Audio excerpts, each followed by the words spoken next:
everyone. This is Antoine Bandelay, your resident geek, giving you all things Avatar. And today we're going to talk about the news that we got in February. I know February isn't over, but I like to do these like on the last day of or the last Friday of every month. But we had a pretty bad storm, so I couldn't do it when I wanted to. What's going on, Elite? What's going on, Lauren? Today I have with me once again Morgan. Morgan, go ahead and introduce yourself. Yep. Hi, Morgan, Airspeed Prime from the YouTube channel Airspeed Prime. Nice to be here once again. Awesome. Oh, and also hello, Marky, and hello. I don't know how to say. I'm gonna say Lace or Lacey. Hello. Next up we have. Oops, hold on. Avatar Critic. Go ahead and introduce yourself. Hello, I'm Avatar Critic. Mentality. I don't know what else to introduce. What are you? What's your channel? What you do? What do you cover? I have an Avatar channel like everyone else here, so I haven't been doing stuff a lot lately. I've been busy with some personal stuff, so I haven't been uploading a lot. I don't even know if I'm going to know about whatever we're going to talk about today. I haven't really been paying attention to the news. So honestly, that's half the reason why I do this, because I too am busy all the time. So I'm like, you know what? Let me just do these monthly, so I just can make sure I'm in it. Yeah. So I'm not. This might be news for me today too. Yeah. Oh, by the way, I should say, yeah, we're just talking about the news from this February, Elite. So we're going to be going over things like the preschool show that was announced, some of the new news on the Avatar, Earth Avatar, I should say, the live action stuff that's happening, the writer for the first movie. We know about that stuff. We're going to discuss all that kind of stuff. Also, Airspeed, you got some fans in here. Mentality of Nature says your biggest fan, and Marky as well.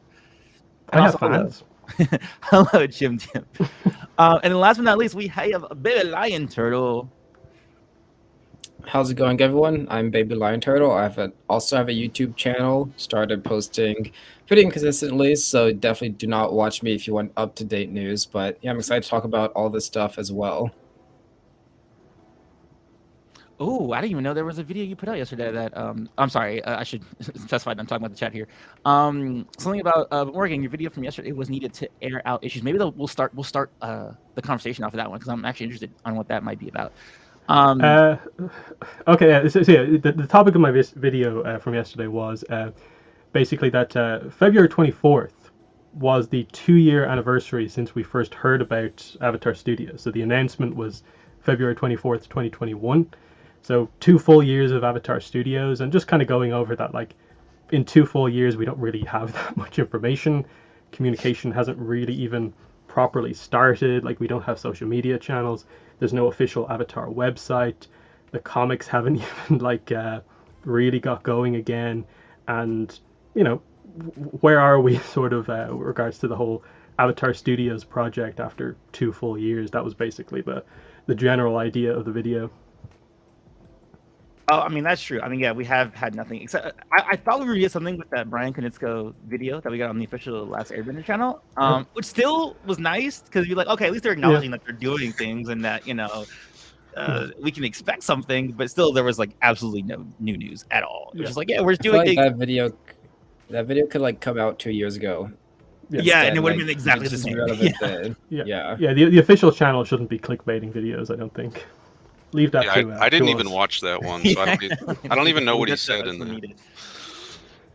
He mostly talked about kind of his journey on the past shows, like Avatar, The Last Airbender, and Korra, and how they both got more and more challenging. And the big culmination was him saying, and what we're doing now is even more challenging, because there's a movie and some shows.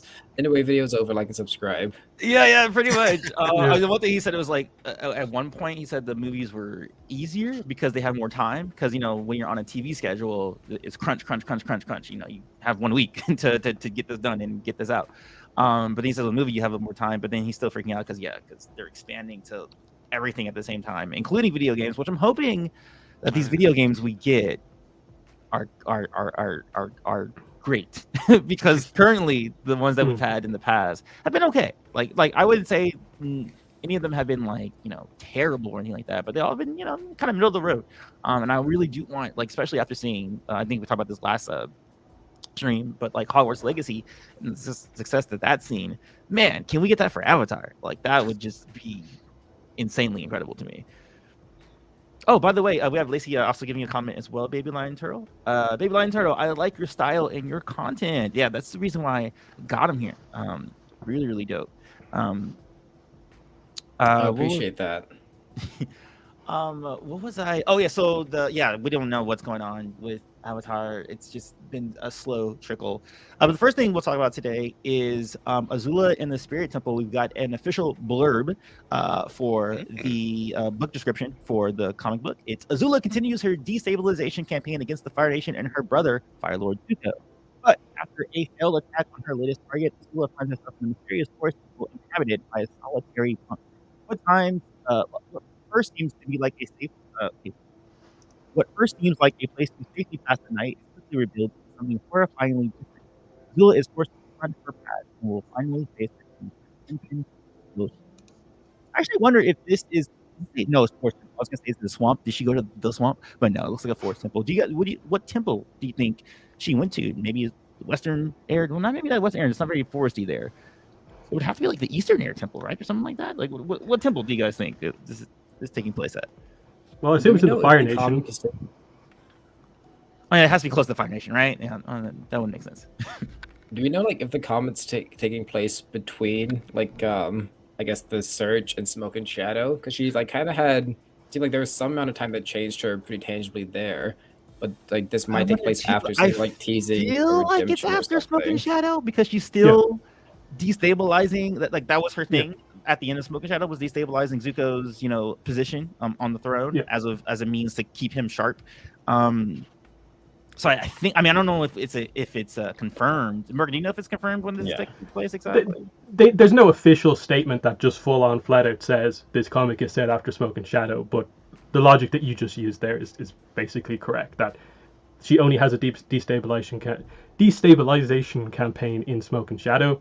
It's been referenced in like the Legends RPG as well. It's set afterwards, like it just kind of has to be. That's the only real way to kind of interpret it.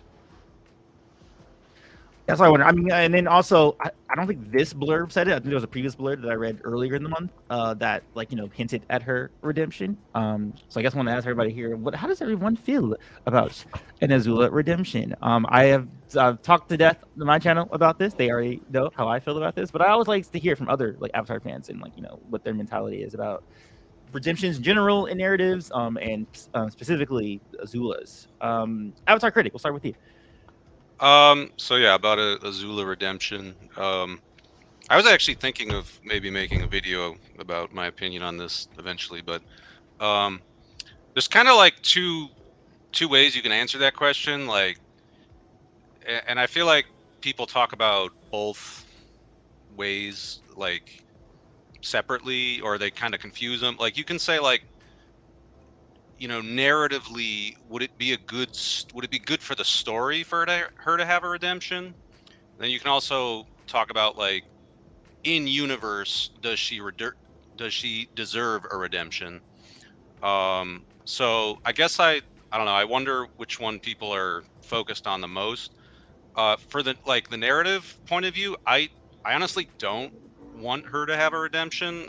I'm kind of the I don't know, like, villains should sometimes be villains. Like, yeah, sometimes they can be redeemed, but I don't know. I feel like I don't feel like it would be a good story, or it would be good for the story for her to have like a full redemption.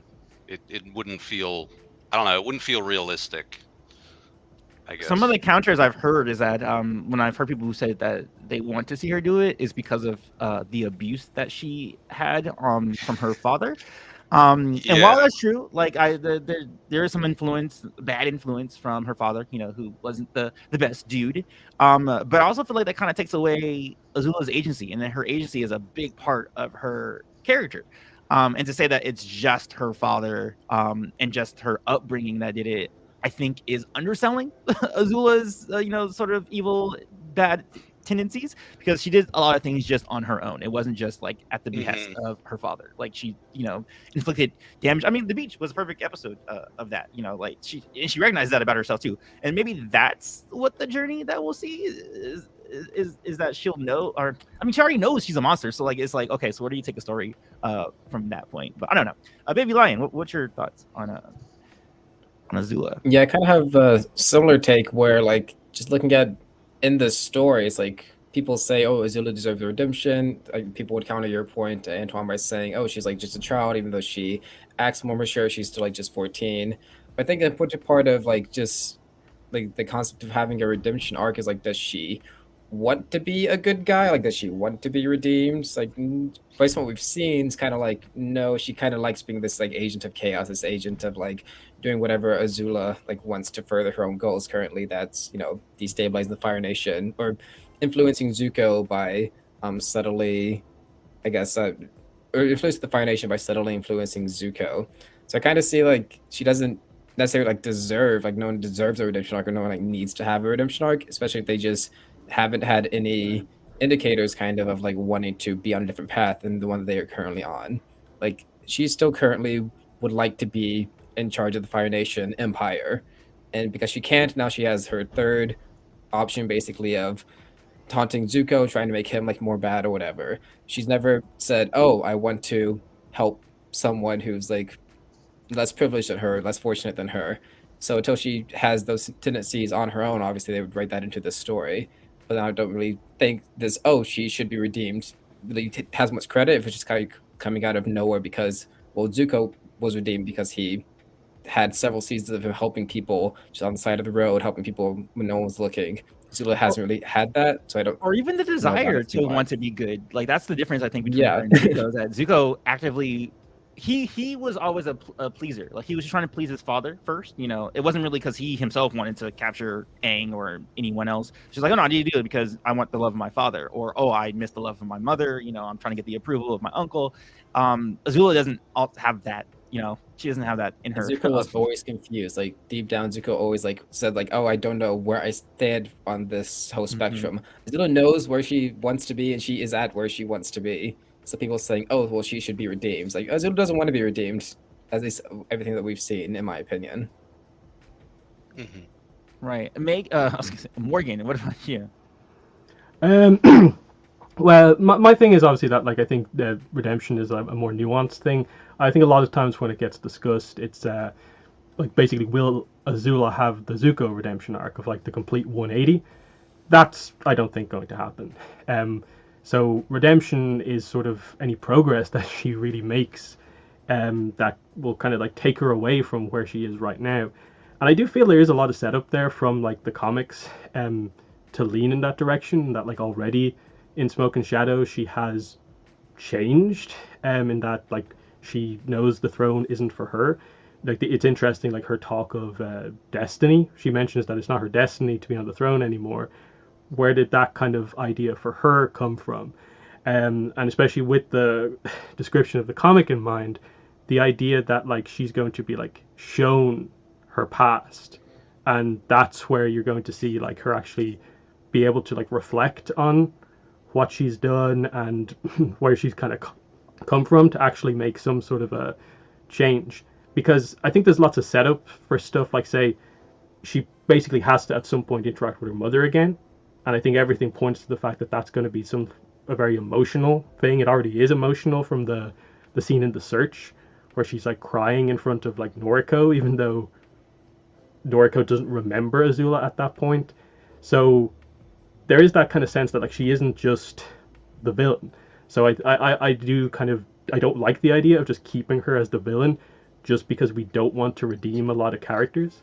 I think that's kind of like a bad avenue to go down, of becoming like a redemption accountants that like we've done 2 this month, we can't do another one. So yeah, I think she'll have a more kind of like nuanced arc.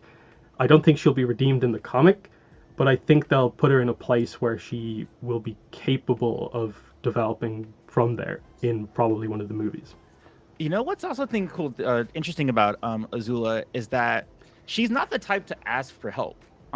So even though she recognized that in herself, that she's a monster, and is like, oh yeah, my mom's right, of course, I am a monster.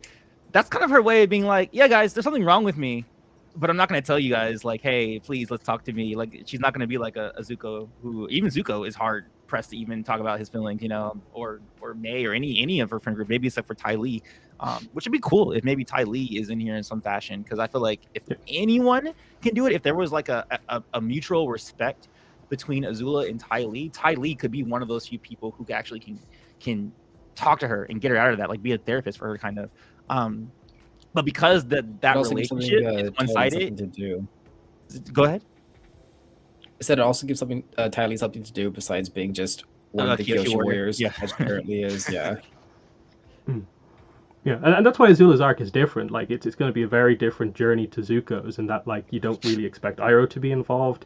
In fact, it's probably like Zuko who's actually going to be like more of the one who, because he's developed and changed himself, he wants to help his sister. That's like a plot point in the search.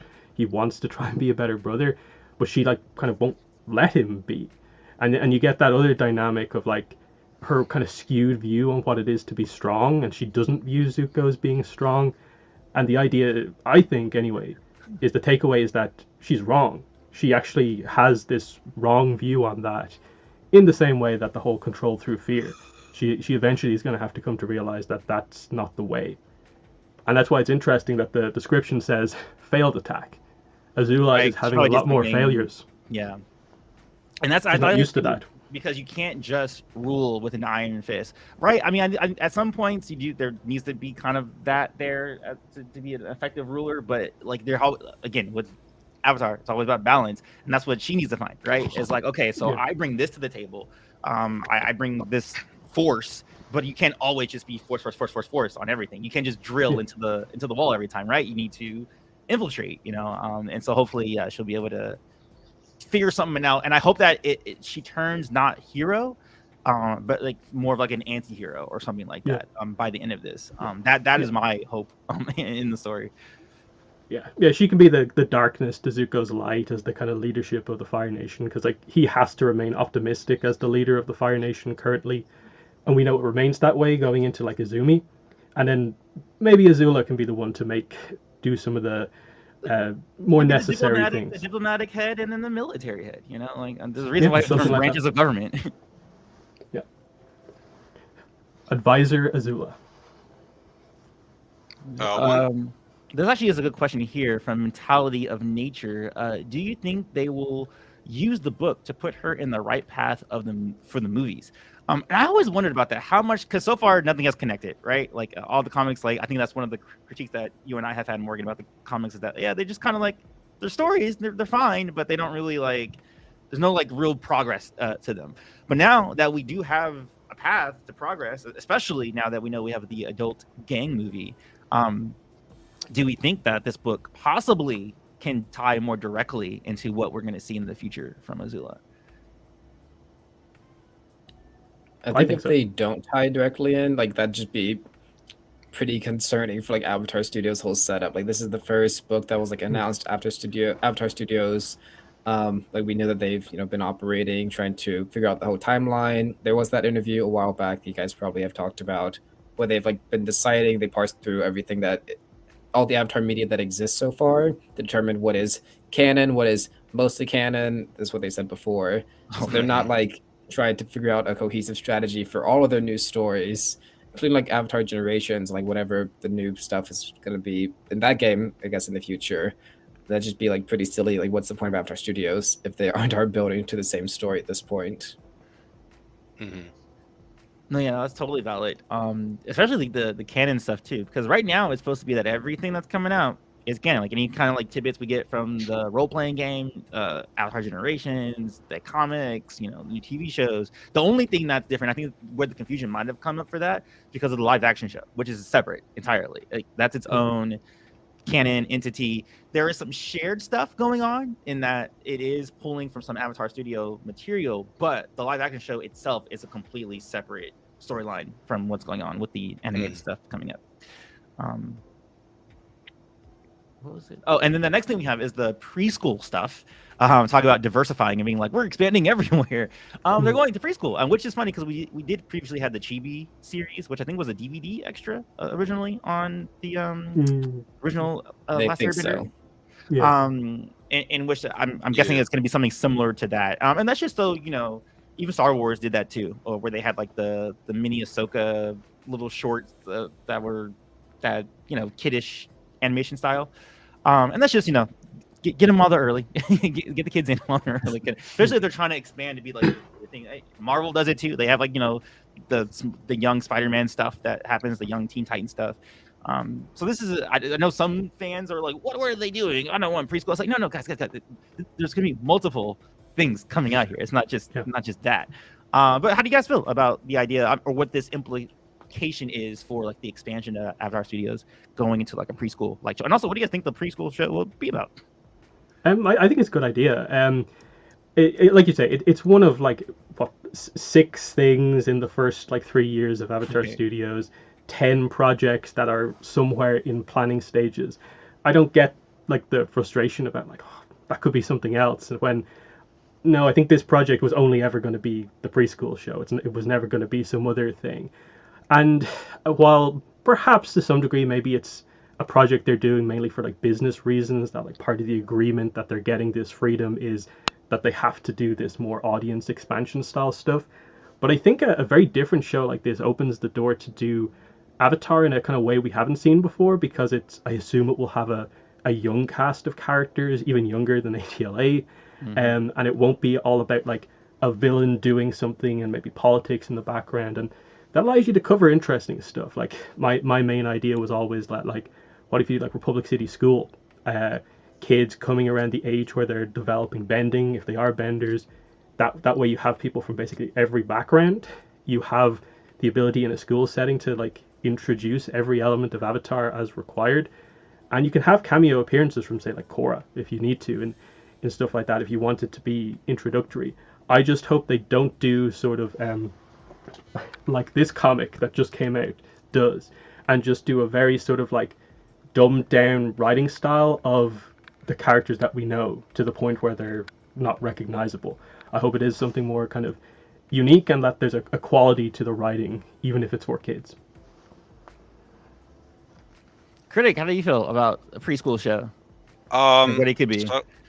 So I don't know very much about it. I feel like I've heard of it once before right now, and then I just remembered it as you were talking about it. Is it supposed to be, is it canon? Is it like what? No, I don't think. I mean, we don't know for sure, but I'm pretty sure it's not. It's probably going to be like one-off type things. But I mean, there's a possibility, maybe.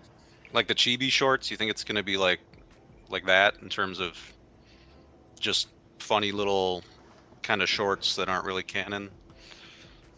Is that maybe? I'd be inclined to think that they're leaning everything towards canon, in my opinion. So I'd be shocked if they tried to do that many non-canon.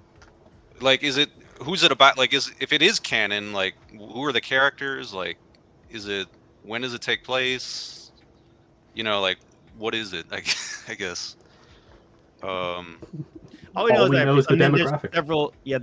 There's several ways that you could go about like a preschool type show, and you can go like the Blue's Clues route, where I saw somebody in the chat talk about where you're pointing to things and teaching them colors and things like that. I don't think we're gonna have like the Sesame Street route of preschool, because also it's very narrative based usually.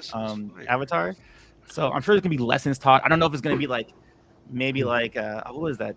All those shows like Author or the Bill Cosby, the Young Bill show, Little Bill or whatever, like where there were narratives, but they were more like self-contained kind of a thing. So I don't know. I mean, we did kind of have that with the Republic City. I have my rubber bands in because of my bracelet. They told me I need to put them in, so it's hard to talk. Sorry about that, guys. Republic City Hustle, where they had a little kiddish look, which was part of the canon. Like that was actually how Bolan and Mako, initially did the pro bending stuff and all that. And that wasn't a canon story, so it could be like that. Just small, like very small little stories like that. But I don't know who the main cast is. I don't know. I mean, considering that they're going to be making the adult gang movie, do you think they want to just focus everything on like Avatar Aang, or maybe, oh my god, would be crazy if maybe it's like someone else entirely. I don't think Kyoshi. I think Kyoshi is off the table. I think her story is just too young adult. Too brutal. Yeah, to be preschool. Aang still works. I think even Korra to an extent could maybe like some Korra stuff when she's still in this other compound, but I think that's limited because there's only so many people she interacted with before going to Republic City. So yeah, the only thing I can see really is the original gang. One, because they're recognizable, and then two, that story is already kind of young. But if it's introductory content, how do you do that? Because like ATLA, the show, is the introduction to those characters. That's again, I'll reference this comic again.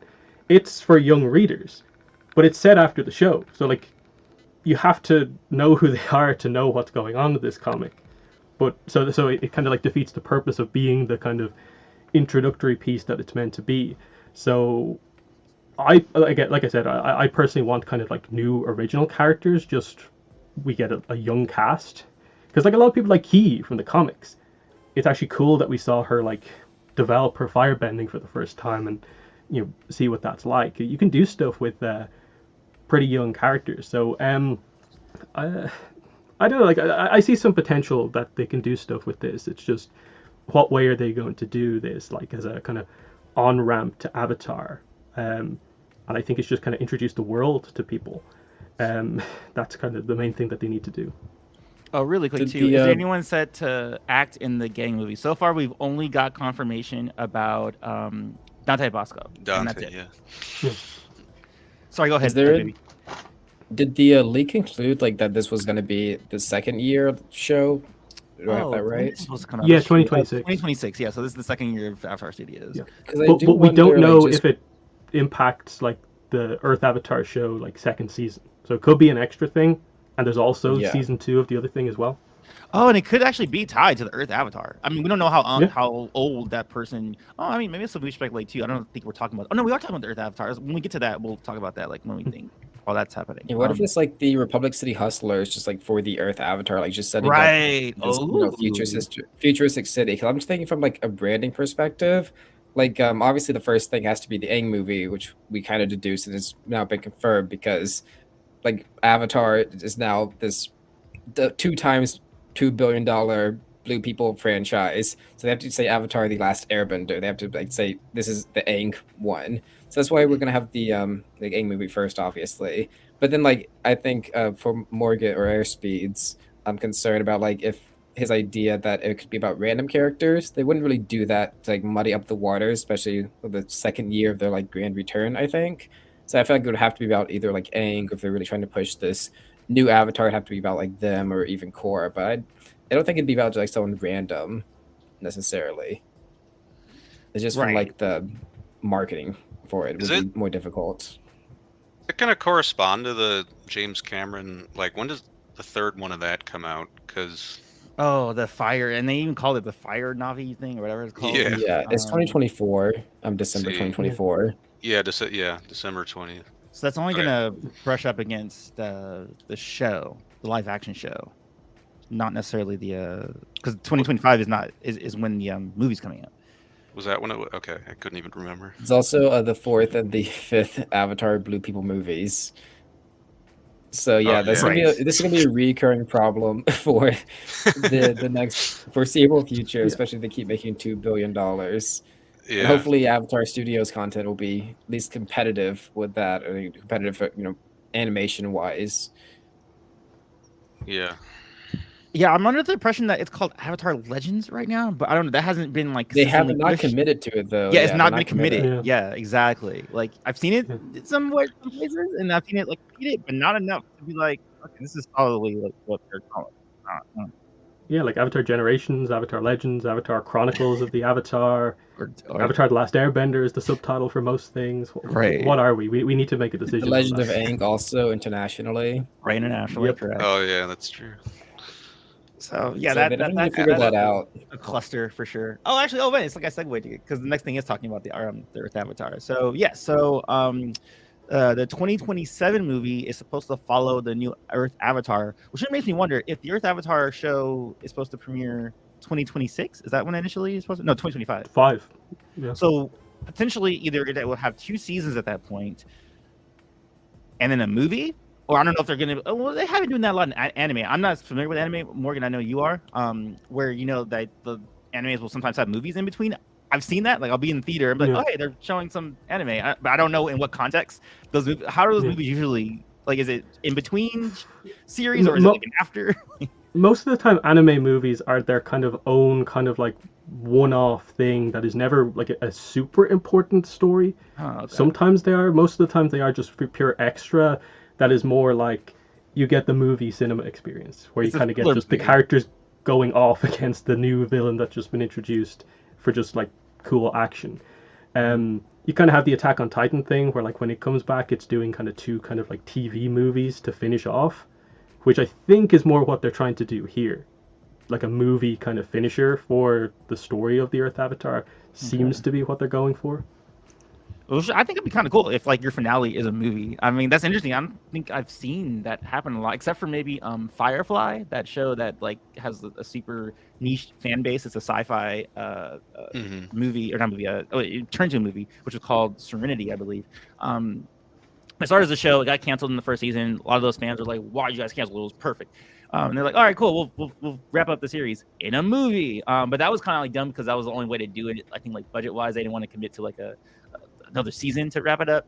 But it'd be interesting if that it becomes a new model potentially for Avatar Studios, where they have their series and like, all right, cool, the finale will be in a movie, like, and that's kind of how it's sort of been with the finales of the show. So like if you look at the part 1, part 2 of book 1, Last Airbender, that's basically like a theatrical kind of thing. You have this continuous story for the last 2 episodes, the last 4 episodes of book of book 3, Fire, definitely super cinematic and huge. So I wouldn't mind that. I mean, it'd be kind of weird because then you feel like you might have a disconnect. But I feel like today, like people are watching stuff continuously, whether it's TV shows or movies, particularly now, because it's not like it's like a divide between like theater or watching your home television or having to wait for home. But everything's like streaming, and this is going to be a driver for Paramount Plus probably. So I can see I it feel kind like of even Stranger Things did that. Like the last 2 episodes of the last season of Stranger Things, they were like technically episodes, but like the last 2 episodes were both like 2.5 hours long. Yeah. Oh, okay. And then also there's this show called Sense8, which kind of did the same thing as Firefly, where they like just ran out of budget, but like the fans that we like want to see the story be finished. And that's a Netflix original, but then they like finished the story in like a 2-hour movie instead of making another season. So it's kind of like maybe like Lauren agrees with you. I remember that too. Breaking Bad did that too with the they give the epilogue for Jesse's story as a movie. So that could be, and that could be stuff that they're looking at too. And they're like, hey, we can do that too with Avatar. Yeah, with this is always. Oh, go ahead. Oh, sorry. I was saying, but like with El Camino, that wasn't like you don't have to watch it. Like you can finish, it's more like an extra. Yeah, it's like an epilogue. Like you can finish Breaking Bad and be done, and that's a satisfying ending. You're kind of left wondering a certain thing, what happened. I don't want to spoil anything, but so like if I could see him doing stuff like that, but if the actual like finale of a show is a theatrical movie, I could see that being confusing for some of the general like casual viewers. Like obviously we'd all know about it, we're all big Avatar nerds and whatnot, but like because Marvel has done that a lot with their their shows on Disney Plus, and then like something from a show will lead into the movies. And I've had some friends who will like watch one of them and then watch another one, and they'll be like, wait, I didn't know, like we watched what was it, the Doctor Strange. One of my friends was like, wait, Wanda has kids? What is all this? Right, because Marvel has TV shows now. Yep. Yeah, like so if they I don't know if it'd be the best idea to have like the wrapping up of a story for a TV show be a theatrical release, just because the casual audience might get confused. But so you think it'd be more the anime route, or it might just be like a one-off, self-contained-ish kind of thing, Yeah, I mean, yeah, or like El Camino, like an epilogue that kind of builds on something that maybe wasn't wrapped up, but it isn't the actual finale itself. Oh my god, that's actually so true because that's happening right now with the MCU. Totally, like, where someone's mentality say, "Yeah, when I watched the Ant-Man the other day, someone asked after I was at that thought that Loki was dead," which technically is true. But now that we're dealing with multiverses and multiple versions of people, it's like, oh yeah, well, there's a show and like the timeline got broken, so now there's another Loki. And, yeah, so Yeah, it's kind of still alive, but not. yeah, it's the same with like the Mandalorian and the Boba Fett. Like a lot of Boba people Fett. did. Yeah, a lot of people didn't watch the Boba Fett, so when they're like, wait, why are they back together in Yeah. the third season? You know, it's Which is why a lot of these companies are scaling back too on a lot of the extra stories and stuff like that. Well, mostly because of budgets and because they're starting to lose money. But also because the narrative storyline is getting confusing. hmm Yeah. yeah. So they might end up doing a thing where like the Earth Avatar movie is more like sort of the ATLA older movie where it's like the big event with that avatar when they're older, which is kind of what I guess the Avatar movie is meant to be. It's like the big return, nostalgia. Here's sort of like in a way the gap story that like is important to tell.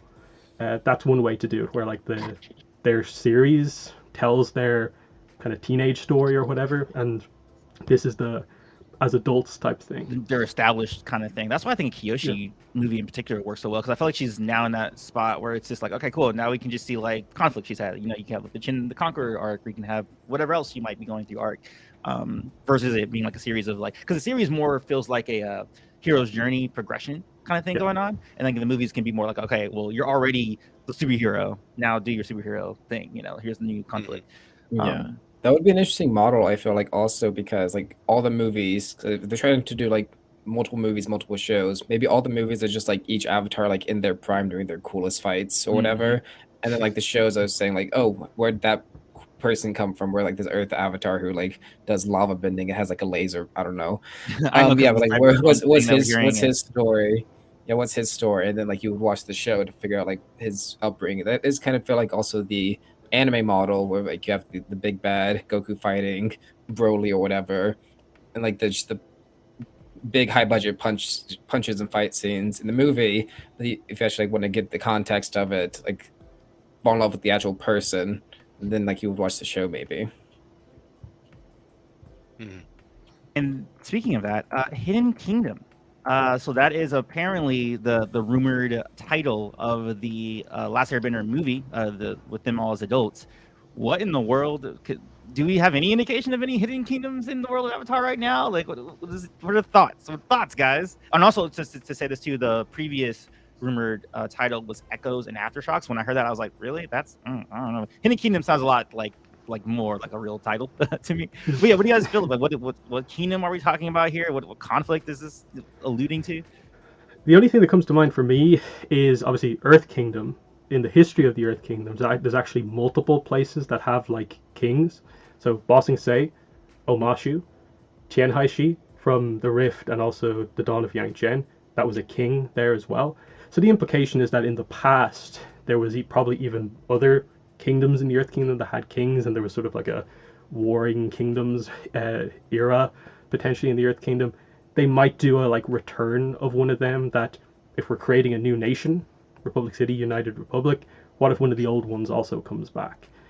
They might do something with Tianhaishi because it's been so important in the comics and stuff like that. But I think if they're going to do something for a movie, it would probably be something new. Otherwise, I have no clue because I don't think kings are really referenced anywhere. Oh, Hundun, I think, was also said to be a king. Hundun was a and his king. brother. Yeah, he was. Yeah. He was. Those two were by the kings way, there, I know a Earth lot of Kingdom. people are unfamiliar because no one played that game. But he came from the Legend of Korra video game in 2014, and it was a digital exclusive. It's not available anymore, so it's kind of like almost lost lore at this point. But yeah, like he was a previous king who had a qualm with a previous avatar, which that'll be cool. I want to see older avatars. I mean, so far we haven't really gotten that because they're kind of like focusing on like the modern era of Avatar. But I would love to see older stuff too, man. That'd be great. I was wondering, like, because like the Sun Warriors are a kind of a hidden civilization, like canonically true. until Aang and Zuko found them. I mean, I guess Iroh. And then Iroh would have too, yeah. Yeah, I guess Iroh knew. I mean, maybe some other people know about them, but as far as the world the general public in the Avatar world were concerned, they were, extinct.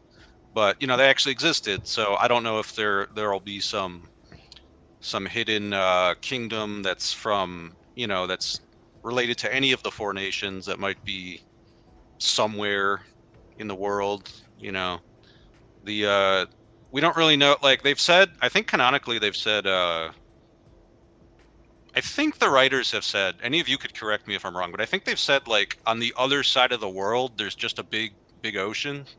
Yeah, that's Like it's if you just go an west, ocean. if you go west of the Because people ask, like, why didn't the Fire Nation just sail west and attack Boston State that way? They're like, oh, because there's just too much ocean on the other side. Which is fair. I mean, you could say that because it could be the early stages of this planet, ocean. Like the Pangea, idea. Like it's just halfway across, versus it where we are now. It's kind of like we're kind of in between. Although our Pacific Ocean is, it's pretty big. Yeah. Yeah, it's pretty big, but it used to be much bigger.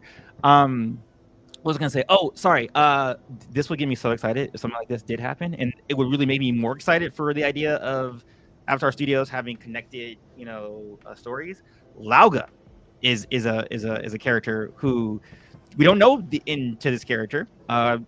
Dude could still be alive during the time period of Aang, or the time period of Korra, or the time period of this Earth Avatar, considering we know that he has this like immortality ability that he taught to Kyoshi, and that's the reason why she lived 233 years, something like that. Yeah. I don't know the exact figure. 30 exactly, 230 exactly. 230, and that was because it was a mistake. But then that's cool. You make new lore because you made a mistake. But oh my goodness, Lauga has always been someone who has tried to make sure kingdoms don't become corrupted, and I'm sure he could be responsible for a lot of the downfalls of many Earth, because that's where he operated mostly, was within the Earth kingdom. I'm sure there's been many times he's throwed it. I can't say the word. Taking down many Earth kingdoms, so that could be a thing too. And I also do agree with you, Morgan, that because of the previous rumored title being Echoes and Aftershocks, it seems that it's Earth related. So my assumption too was that it would be a Earth kingdom that we're looking at here, or some sort of old Earth Kingdom kind of a thing. But yeah, Lauga would make me so happy. Oh, by the way, sorry, Lauga is a character from the Kyoshi novels that she meets the guy who taught her a lot of things. One about being a badass assassin, and also how to live longer than 100 years or however long they're supposed to live for in this world. But a really cool character. Like he actually knew Guru Lahima as a character. Like he's like, oh yeah, that dude, he's a butt. That guy is just funny, like hearing that kind of thing.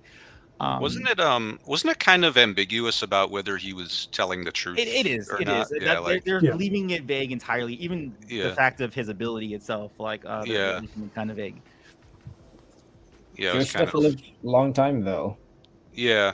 Yeah, and he knows things too exactly to for it to be, I feel like if they did a backtrack or backstep it, I'd be, but y'all, the things he said were too exact, Mm-hmm. Yeah.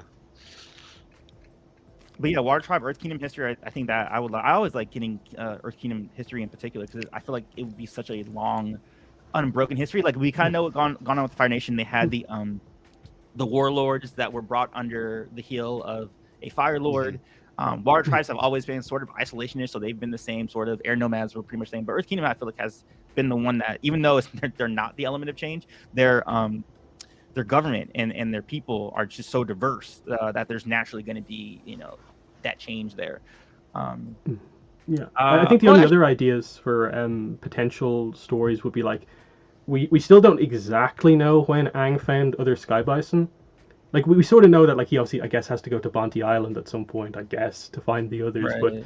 But it's always a little bit vague. Is that exactly what happens, or is there another kind of group of them somewhere?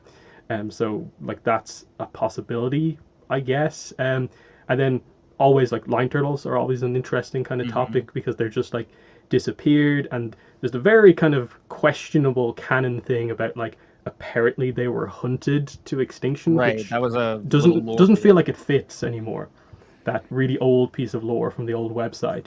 And that doesn't could be feel like it fits propaganda. You can anymore. say that's like Fire Nation propaganda or some sort of like Old Nation propaganda. Like we killed them and we're powerful for that. I mean, granted, we know that they're still reproducing because we have baby lion turtle with us here, so we know That is something's true. going on with it. Yeah. You know? You're talking about my people right now. Where are Maybe they? they're in the maybe they're usually in the big ocean on the. I know other the big side. ocean that no one can go to. Like, that's the only place we Nobody- can be safe. It's just go deep into the ocean. Yeah, we Because there's that fall little asleep Korra and tease. just kind of sink. Yeah. And Yeah, then, hitting we, Canada I for mean, we me- do know that, Aang found the freaking lion turtle. So we know that that at least one of them still exists. So they could just be like, away. And this is headcanon for me, but I always took them to be like a very pacifist, sort of like God tier level creatures. And that, yes, they probably could devastate the world, but if they did it, it's like having a nuke, right? It's like, we can destroy everything here. Like we can attack, but if we do, everything is going to shit, kind of a thing. Yeah. Versus it being Rava calls it Ancient One. like yo, old for if you Rava, yeah, anger the gotcha. lion turtles, you don't want to do that. And they're probably so peaceful because they're like, hey, we know that we can just devastate everything, so we're just gonna like remove ourselves from the equation. Yeah. But very interesting stuff. The lion turtles are always interesting, at least to me, and what they could entail, all that kind of stuff. All right, so we're gonna move over to the live action right here. So we have announcement that Takeshi Furukawa, the guy who did the score for the Clone Wars series, not the original 2D series, but the 3D one, the more popular one. The Clone Wars. Yeah, the Clone Wars, not Clone Wars. Look. Although my preference is Clone Wars, but that is very that is not That's a a popular spicy opinion in Star take. Wars. Both are good. Both are good. I just prefer Star Wars like pre all of that stuff, like pre 2008. Like the 2D stuff, the multimedia project with the comics and the books. That's a whole different topic. That's Star Wars. That's fair. But this is awesome because I feel like he did such a great job on that score because he made allusions to John Williams' score and applied it to his own work. And that's great because I think it's been officially announced that he is taking original themes from the original show and applying them to the live action show. So even the music, I'm not scared about the music because even the music in the Last Airbender movie, M. Night's movie, was great. Like that was actually probably the best feature of that movie was the music. And I feel like music, Avatar has always gotten that right. I don't think has there ever been bad Avatar music? I don't think so. I'm trying to think of anything that's been bad music wise from Avatar, and I can't. It's always been great, not even just good. Like it's always been great, the music. I'd say it's the most universally agreed upon thing in the entire franchise. That Avatar and Korra both have good soundtracks. Right, with even people admitting that, like they say Korra's soundtrack is even better because it's deeper and more. There's more melodies to it and all that kind of stuff. And they're working on that too. They're finally renewing Korra's soundtrack, releasing it. Oh, right, exactly. Because they'd never sold it. Which is what? Excuse you? Like, I don't know how they're just now. Like, oh yeah, we're gonna release these as so you guys can buy them and listen to them. It's like because we can't unless we list the rip versions on YouTube or something like that. And even then for Korra, like basically most of the Korra soundtrack isn't really out there apart from just watching the episodes. At least with Avatar, like there was pieces posted stuff, online on like MySpace and stuff like that back in the kind of era of Avatar. The only thing you when it get was for coming Korra is the end credits, because that's the only thing that's like unobstructed by dialogue. yeah, and then there's like 3 or 4 pieces Jeremy Zuckerman I think uploaded at some point on like SoundCloud, I think, and that's really it. I think there's a lot of just like random interesting connections between Avatar, The Last Airbender, and like the Clone Wars, like how Dave Filoni was one of the initial directors in season 1 of Avatar, and now he's basically Mr. Star Wars. He's the guy who did all the Clone Wars, did the Mandalorian. Yeah, he's basically just like the main guy, Star Wars now. And now like it seems like Netflix is really eager to like, or obviously they're trying to please the fans as much as possible, and they couldn't get Jeremy because he said that he's going to stick with Avatar Studios. They're like, okay, what's like the next closest like guy we could get that Avatar fans would probably like, and they went to the Clone Wars guy, which is pretty funny. They did it right, I think. Yep. And that's the thing too. I've noticed that too. That ever since the fissure between Bright and Netflix has really been going hard, making sure, because they know that that's a bad look. Like they know that was a very very bad look, and that might be the best thing for the live action actually. For that to have happened, because now Netflix is like, I feel like they're trying hard to get behind. Right, exactly. So they got like the Cabbage guy. They get like a bunch of other voice actors like playing actual parts now. Obviously with the cast like being super like I guess ethnically and like representation wise like appropriate. So it's going like super Yeah. hard to like try to Because like they over can't do please the any one thing fans. wrong because it's just gonna be they're already working kind of from behind a little bit. So yeah, I think that this could be the best. But like I was saying in the last stream, I'm still kind of nervous because I'm like, we have seen literally not even like a set photo or something, like them in their costumes. Like, come on, like something, guys. Like, you don't have to be like a trailer necessarily, but like, I something. think kind of like what we were talking about before with James Cameron Avatar. I think because that just came out, they're waiting, to do any type of promotional advertising or trailers or anything because they don't want the general public to be confused with the two avatars. So Right, that's something that we discussed as well. But we're like, okay, at yeah, this point, Blue People is kind of like, it's out the zeitgeist a little bit now. I mean, yeah, sure, it's yeah, still breaking records and making $2 billion or whatever it's making. But yeah. I mean, I think it's still in theaters, but yeah, no, it's definitely still theater. That thing's gonna be in theaters for like probably like another 2-3 months. yeah.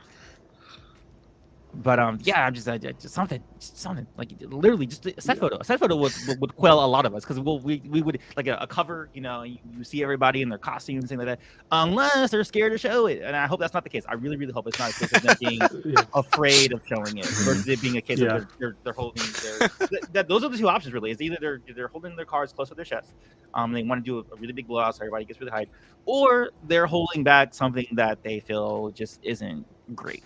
Like guys, yeah, I did see. I saw something that like I just did like a lot of research on like the Netflix project, just basically compiling all the links together, all the leaks together into like one thing. But in that, I saw something that even Avatar News hadn't released. Is that like last week, someone on Twitter said that she works at DNEG, which is the VFX company that they just got their shots like that week. Yeah, so I think they're just slow. The production is just slow. Yeah, so they're just like if they're just like now working on VFX. Probably like for whatever first image, like they can do that pretty quickly. But for like when the show might actually come out, it seems like it's like a few this summer, like at the end of summer maybe. Yeah, it felt like they're slowly like people say like, oh, it's not coming out. Like it's definitely something's gonna come out. No, something's gonna come out. They're not gonna wait. We're gonna find out eventually. But yeah, hopefully it's good. Hopefully they're holding the cards kind of to the test and we'll have a big splash versus just like rushing it. I feel like if it was bad, like I guess they would also just not talk about it, release it, hope no one notices. But yeah, well, I guess we'll find out. Yeah, I mean that'd be like worst case scenario. I don't think we're gonna be that bad, but yeah, I feel like they've revealed too much stuff already to not like we know a lot of the cast at least. Right. And honestly, the Netflix execs are talking about it too. Like the Netflix execs like keep mentioning it in random interviews. Like yeah, after the last Airbender, this is like the future of Netflix. Like we're super hyped about like having franchises that are recognizable now, like they're going to carry us. Like they keep mentioning it like just unprompted, so it has to be they think it's good at least. Yes, that's what I was going to say too. Is that everyone involved, like whether we're talking about like the actors, the producers, the people who just are looking at it, like who've seen like the little bit of footage, are like, oh my god, this is going to be great. This is going to be special.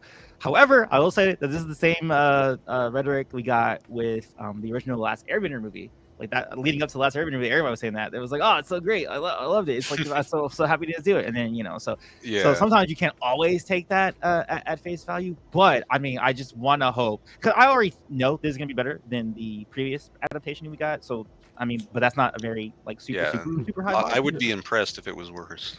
Yeah, that actually would be an impressive feat if they. But I don't think they're gonna do that. But I still hold out hope that it could be special. I still think it's unnecessary. Like I don't think we need it.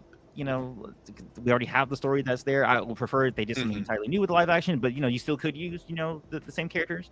But yeah, I do hope that it's decent. Because it is cool to see things in live action sometimes. Just the novelty of seeing the things that you saw animated turn or being performed by real people, and tangible things that they're touching and stuff like that, or just environments. Especially since they're using that what's that thing called, the volumetric or whatever it's called, that freaking the volume. The volume, right? Screen, the big green screen, live green screen that they can change on the fly. Gives you natural lighting because it's the lighting that's coming from that setting can hit the light of and that's usually the issue with green screen, right? Is that the lighting doesn't match the the environment, and they can naturally do that. That's why Mandalorian has been so effective, because it's like, oh yeah, you're actually in that space. So I'm hoping it's really good. The other thing that excites me is that the Avatar movie, and this is something that I have no like qualms with at all. Like, the new animated movie, I'm so stoked for, and I think it's gonna be really great. Kenneth Lin, who wrote House of Cards or wrote episodes for House of Cards, is doing the movie, and I think that's extremely interesting because House of Cards is a political drama. I don't know if you guys are familiar with it at all. It was like the first big Netflix series before like Stranger Things, and it's very adult oriented. And we are getting the adult movies, and we know that Bright, the creators of the show, really, really like aging up stories and doing things different. So having someone like a House of Cards writer, that tells me that this might be even more adult than even like Legend of Korra, which eventually got her to like young adult 21 year old status. What do you guys feel about this? Kenneth Lin hiring and doing the screenplay for the movie? Yeah, I don't really have too many thoughts on it because I don't know writers that well in terms of like who's a good writer. I think the main interesting thing is just that it's not one of like the show writers doing it. It's not like Tim Hedrick in the writing past, it, right? or something like that. Though Laura Montgomery as the director is an interesting one where like they have like a series veteran doing that, but they're getting someone new in to do the writing. That's probably the only real kind of interesting thing for me, that like, okay, they're going to somewhat known writers, but at the same time, like, I think he's mainly known for like theater stuff rather than the like TV shows. Like House of Cards, I think, is like one of his only movie credits. I didn't even look at that. I should check that. Yeah, what is his other? I think when I looked it up, that was the case. So that's a kind of interesting thing to me, is that they're not going for like a super heavily established writer, but I don't know, it could be cool. Like if it works out, it's written well, we might have our writer for like quite a lot of projects with him, and that would be cool to kind of him form himself as like an Avatar writer in some way. The thing that I'm afraid of is I hope it's not like super political drama. Like I'm okay with a little bit of politics. I think that's interesting. But for instance, for me, I was not like super into the Yangshan book because it was very focused on policy. And I'm hoping that the adult gang movie isn't just like that. But that might be the case if you're doing an adult story, maybe. And they've always been really into politics. The creators of the show. So like I also wouldn't be surprised if it is like some political drama type thing. But maybe it'll work better for me because it's visual one, and there always is that promise of the action element of it for Avatar, so you'll still have like the fight scenes and things like that that I'm always like interested in and cool, and like I'm cool about that. But yeah, it's an interesting choice. I'm looking at his credits right now. Yeah, House of Cards, Warrior, which I think is like an action movie, Star Trek Discovery he did, and Clarice. So all this stuff is very like Clarice is like I'm guessing it's a spinoff of Hannibal or something like that, or the Silence of the Lambs. I'm guessing. So that's like adult oriented. Star Trek Discovery, that's a little bit more. I felt like that was Star Trek has always been like the more adult version of Star Wars. And Warrior, let me look at Warrior. Warrior is a TV series. Oh, okay. Where, hey, didn't the person who was in the show, isn't she in Is she playing Kyoshi? Or no, I'm thinking about she was in Kung Fu, right? She's in Kung Fu. Kyoshi. Sorry, Kung Fu. Sorry. Different thing. Yvonne Chapman, totally different. But yeah, he made something for also an action-oriented type thing. So I'm guessing that's the mixing matching. Well, actually, that is the perfect mix and match if you think about it for Avatar. Avatar has always been, martial arts, action-oriented, anime type, sensibilities with political drama kind of intertwined. I don't think they've always been successful with the political drama intertwining, but actually I just want to hear from you guys. Like, I don't know, what do you think about it? Critic, what do you think? Yeah, I mean, I like political dramas if they're well done. I've never seen House of Cards. I know of it, but I never watched it. It's pretty good. It's a pretty good show. Yeah. Well, up until the end.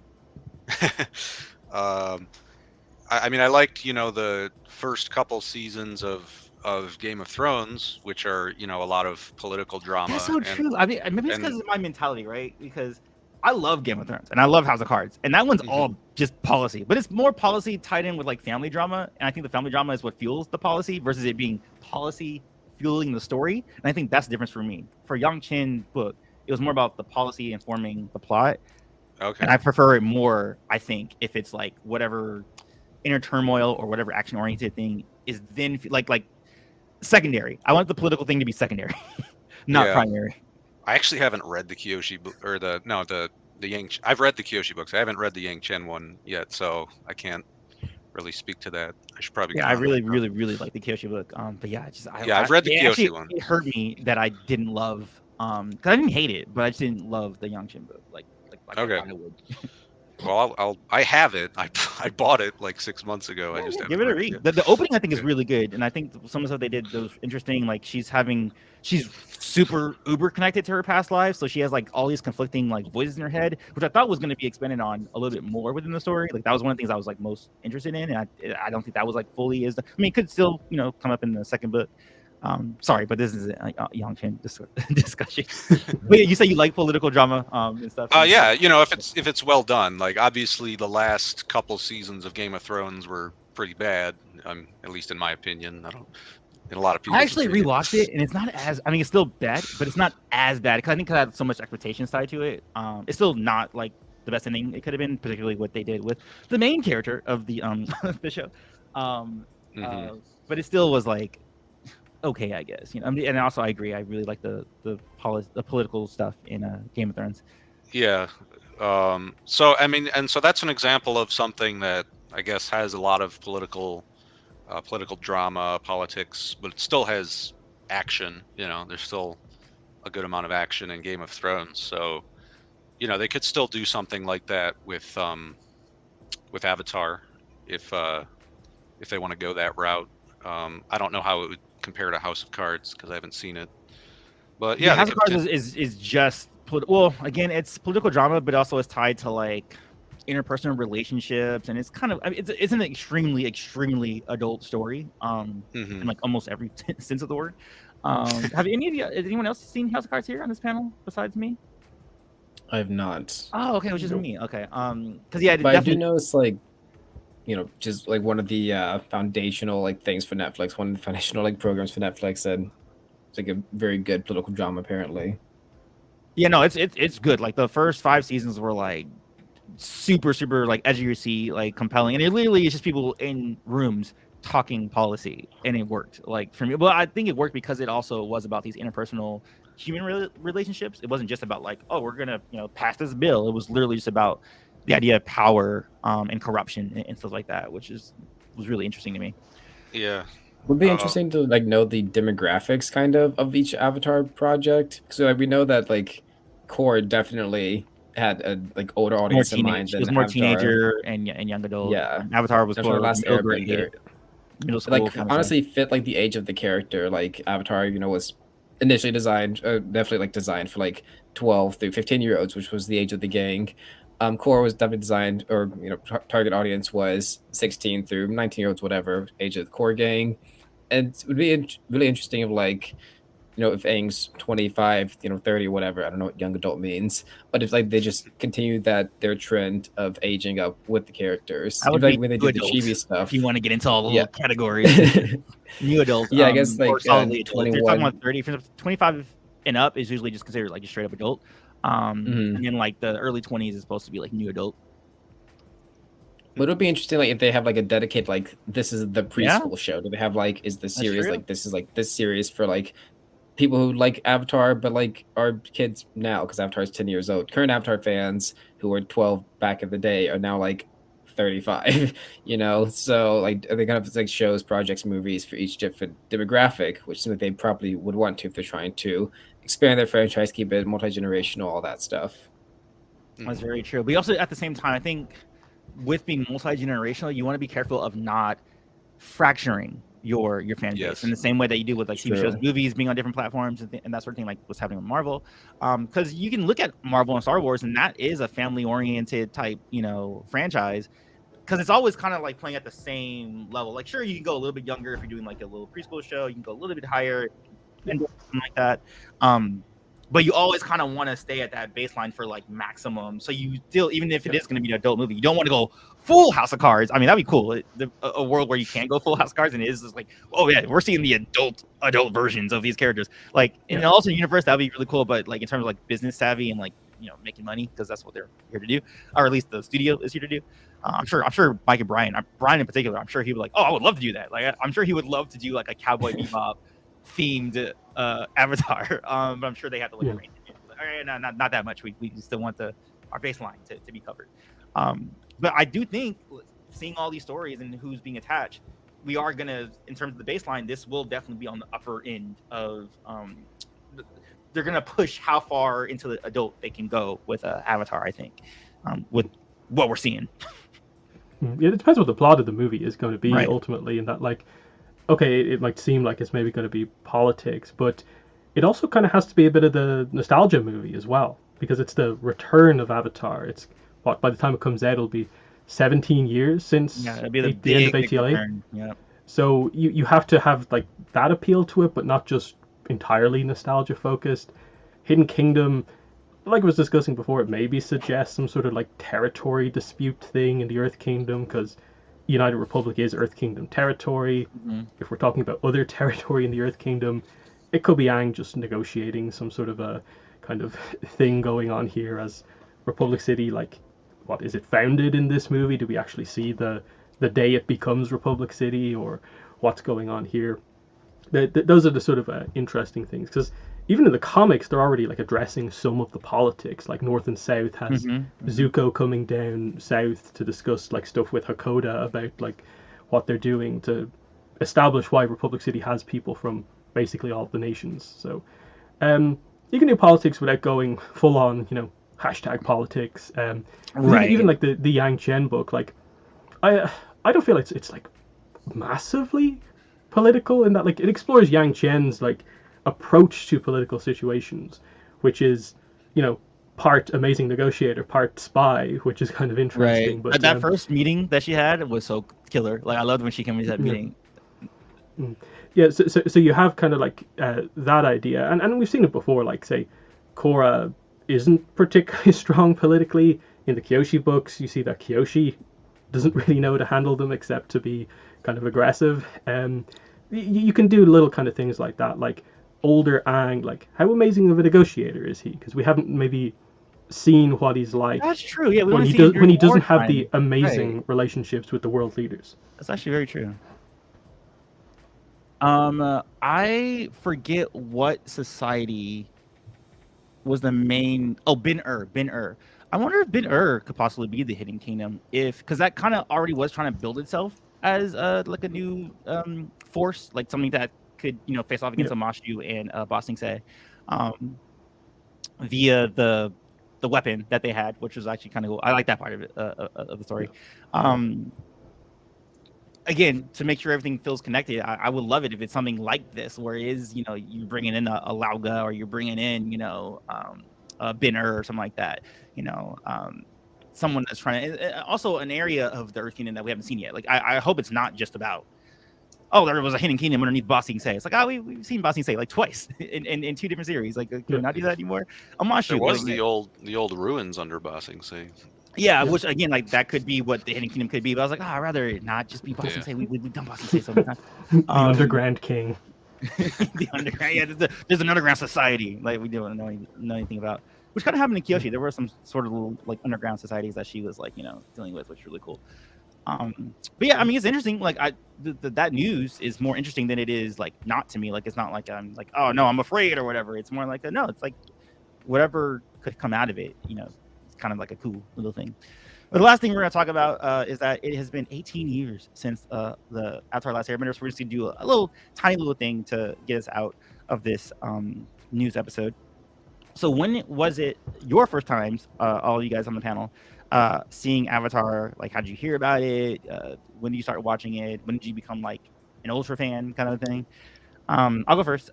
So I don't think I started until book 2, because I remember seeing book 3 finale. Like, I remember that for sure. I remember me and my brother like sitting down and watching it, and I remember feeling like a little bit of a void after it going off, because you're like, oh, it's over. Like, you know what I mean? You're like, oh shit, what do I do with my life? I remember for like a good chunk of like that year, maybe it was like 6 months after, I was like kind of like, this actually is a thing. I don't know what the scientific term is for it, where you feel depressed after like finishing like a really good book or like a good movie or good series, particularly a good series, something that's like long form.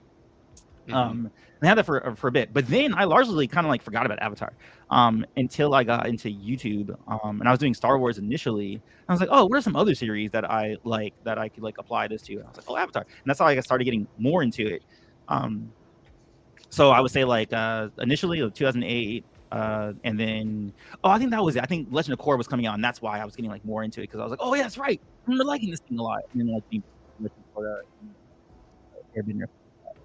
How about you, Avatar Critic? How did it start for you 18 years ago? In 2005.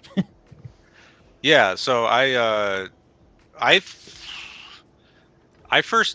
missed. Let's see. I remember all the trailers for it before it came out on Nickelodeon. I was kind of like indifferent towards it. Like I didn't even watch that big of a variety of shows as a kid. And I didn't see the premiere, but some of my friends at school were talking about it, and I was like, that sounds kind of cool. I'll give it a watch. And then the first episode, I think it was the premiere of the third episode of the Southern Air Temple. That was the first time I saw it, and then and then I eventually saw the first 2 episodes as a rerun. But yeah, then I just watched it. Oh, that's right, because that was back in old time TV, so you had to like wait for it. Oh, how did you watch the first 2 episodes? Like, yeah, actually, I'm actually really curious.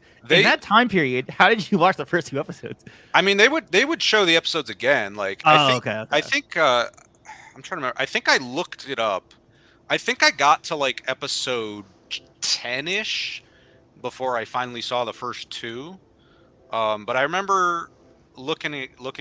I think I like went on Nickelodeon.com because I wanted to see them. I was like, and they had their schedule, and you could like search the schedule of their cable channel network. Got it. Yeah, and I was like, oh, okay, the first 2 episodes are going to be on again at that time. So, and then I saw them.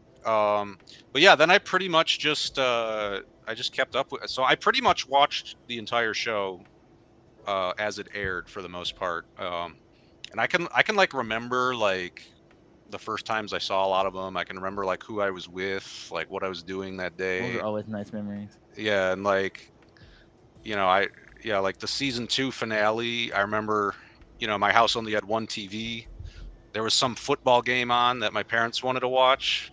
I was like, no. I remember going over to my friend's house and watching it, and it was like, because that's such a huge cliffhanger. I was like, oh my god. But yeah, so yeah, I pretty much watched it as it came out. So yeah. Baby Lion Turtle. Does Baby Lion Turtle also suggest that you're also young? Were you like 2 years old in 2005 or something? Yeah, speaking of baby, I was gonna say I think I'm a bit younger than other people on this panel. Yeah, I'm 21.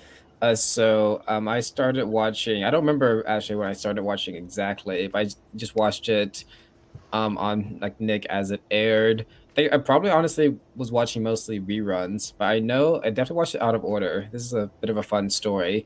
I know I saw the finale episode live because I was watching with my brother. My mom walked in like right when like Aang was like going like ape shit mode when it was like attacking Ozai, and she was like, "This is too violent. Turn it off." Really? We were like, no. Like, Mom, no. That's not the entire violent. point, like, it's like, Mom, the entire point. He's not gonna hurt him. He's not gonna kill him. He's gonna find another way. I don't know what it is. That's true. Like, you should have sat your mom down. No, sit down. He's not. He specifically doesn't want to kill this guy.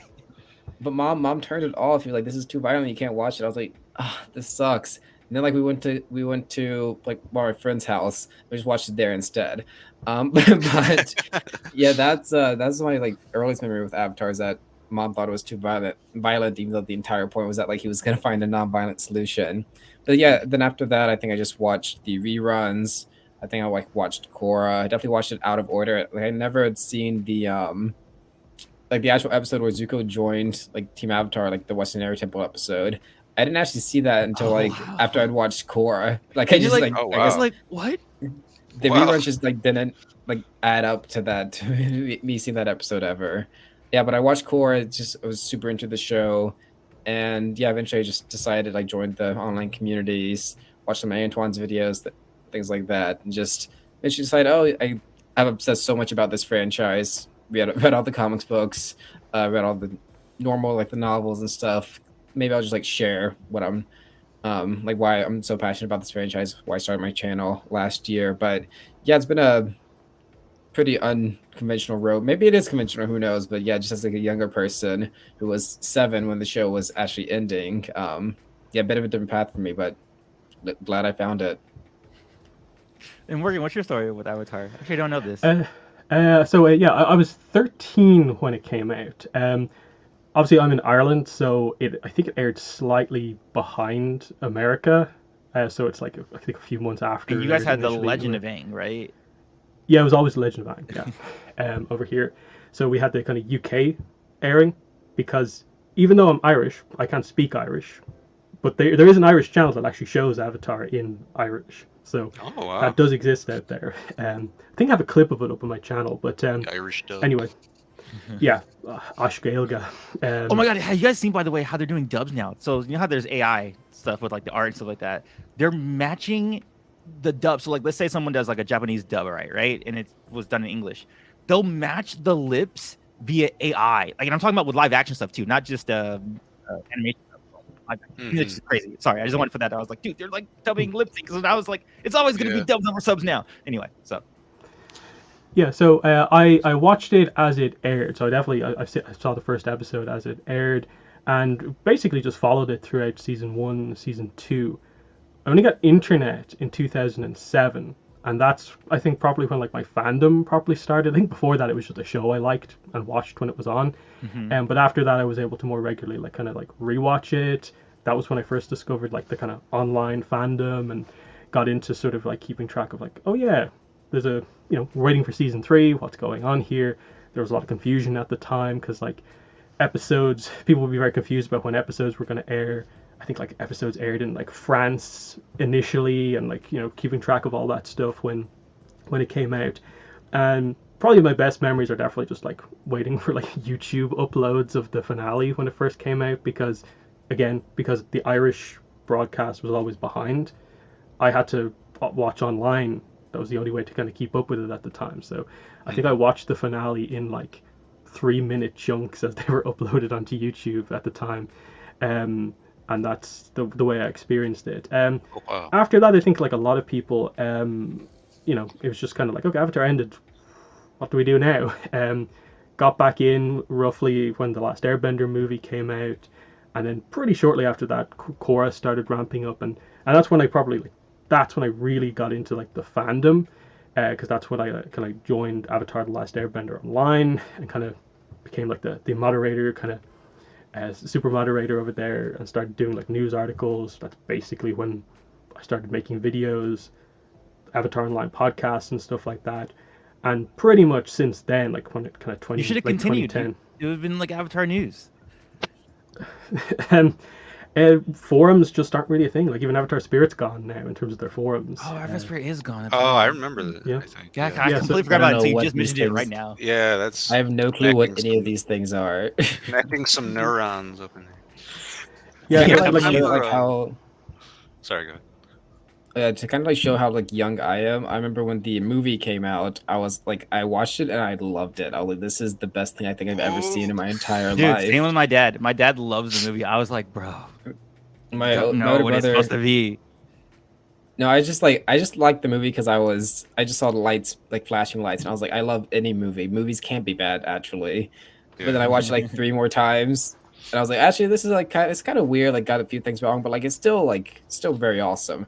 Like I was like 13. I was like, actually, no, this is horrendously I terrible. think that's a testament to just the base lore, because yeah, it's just a cool concept, just the base of it. When you're like, oh my god, they're doing martial arts and that manifests as like bending and as their magic, you know, like just as a base thing. Like if you're just seeing that just from jump, you're like, oh shit, yeah, that's great, you know. Versus if the story might not, you know, be the best for the performances and things like that. But like the base, you know, just magic system, I think has always been a testament to Avatar for sure.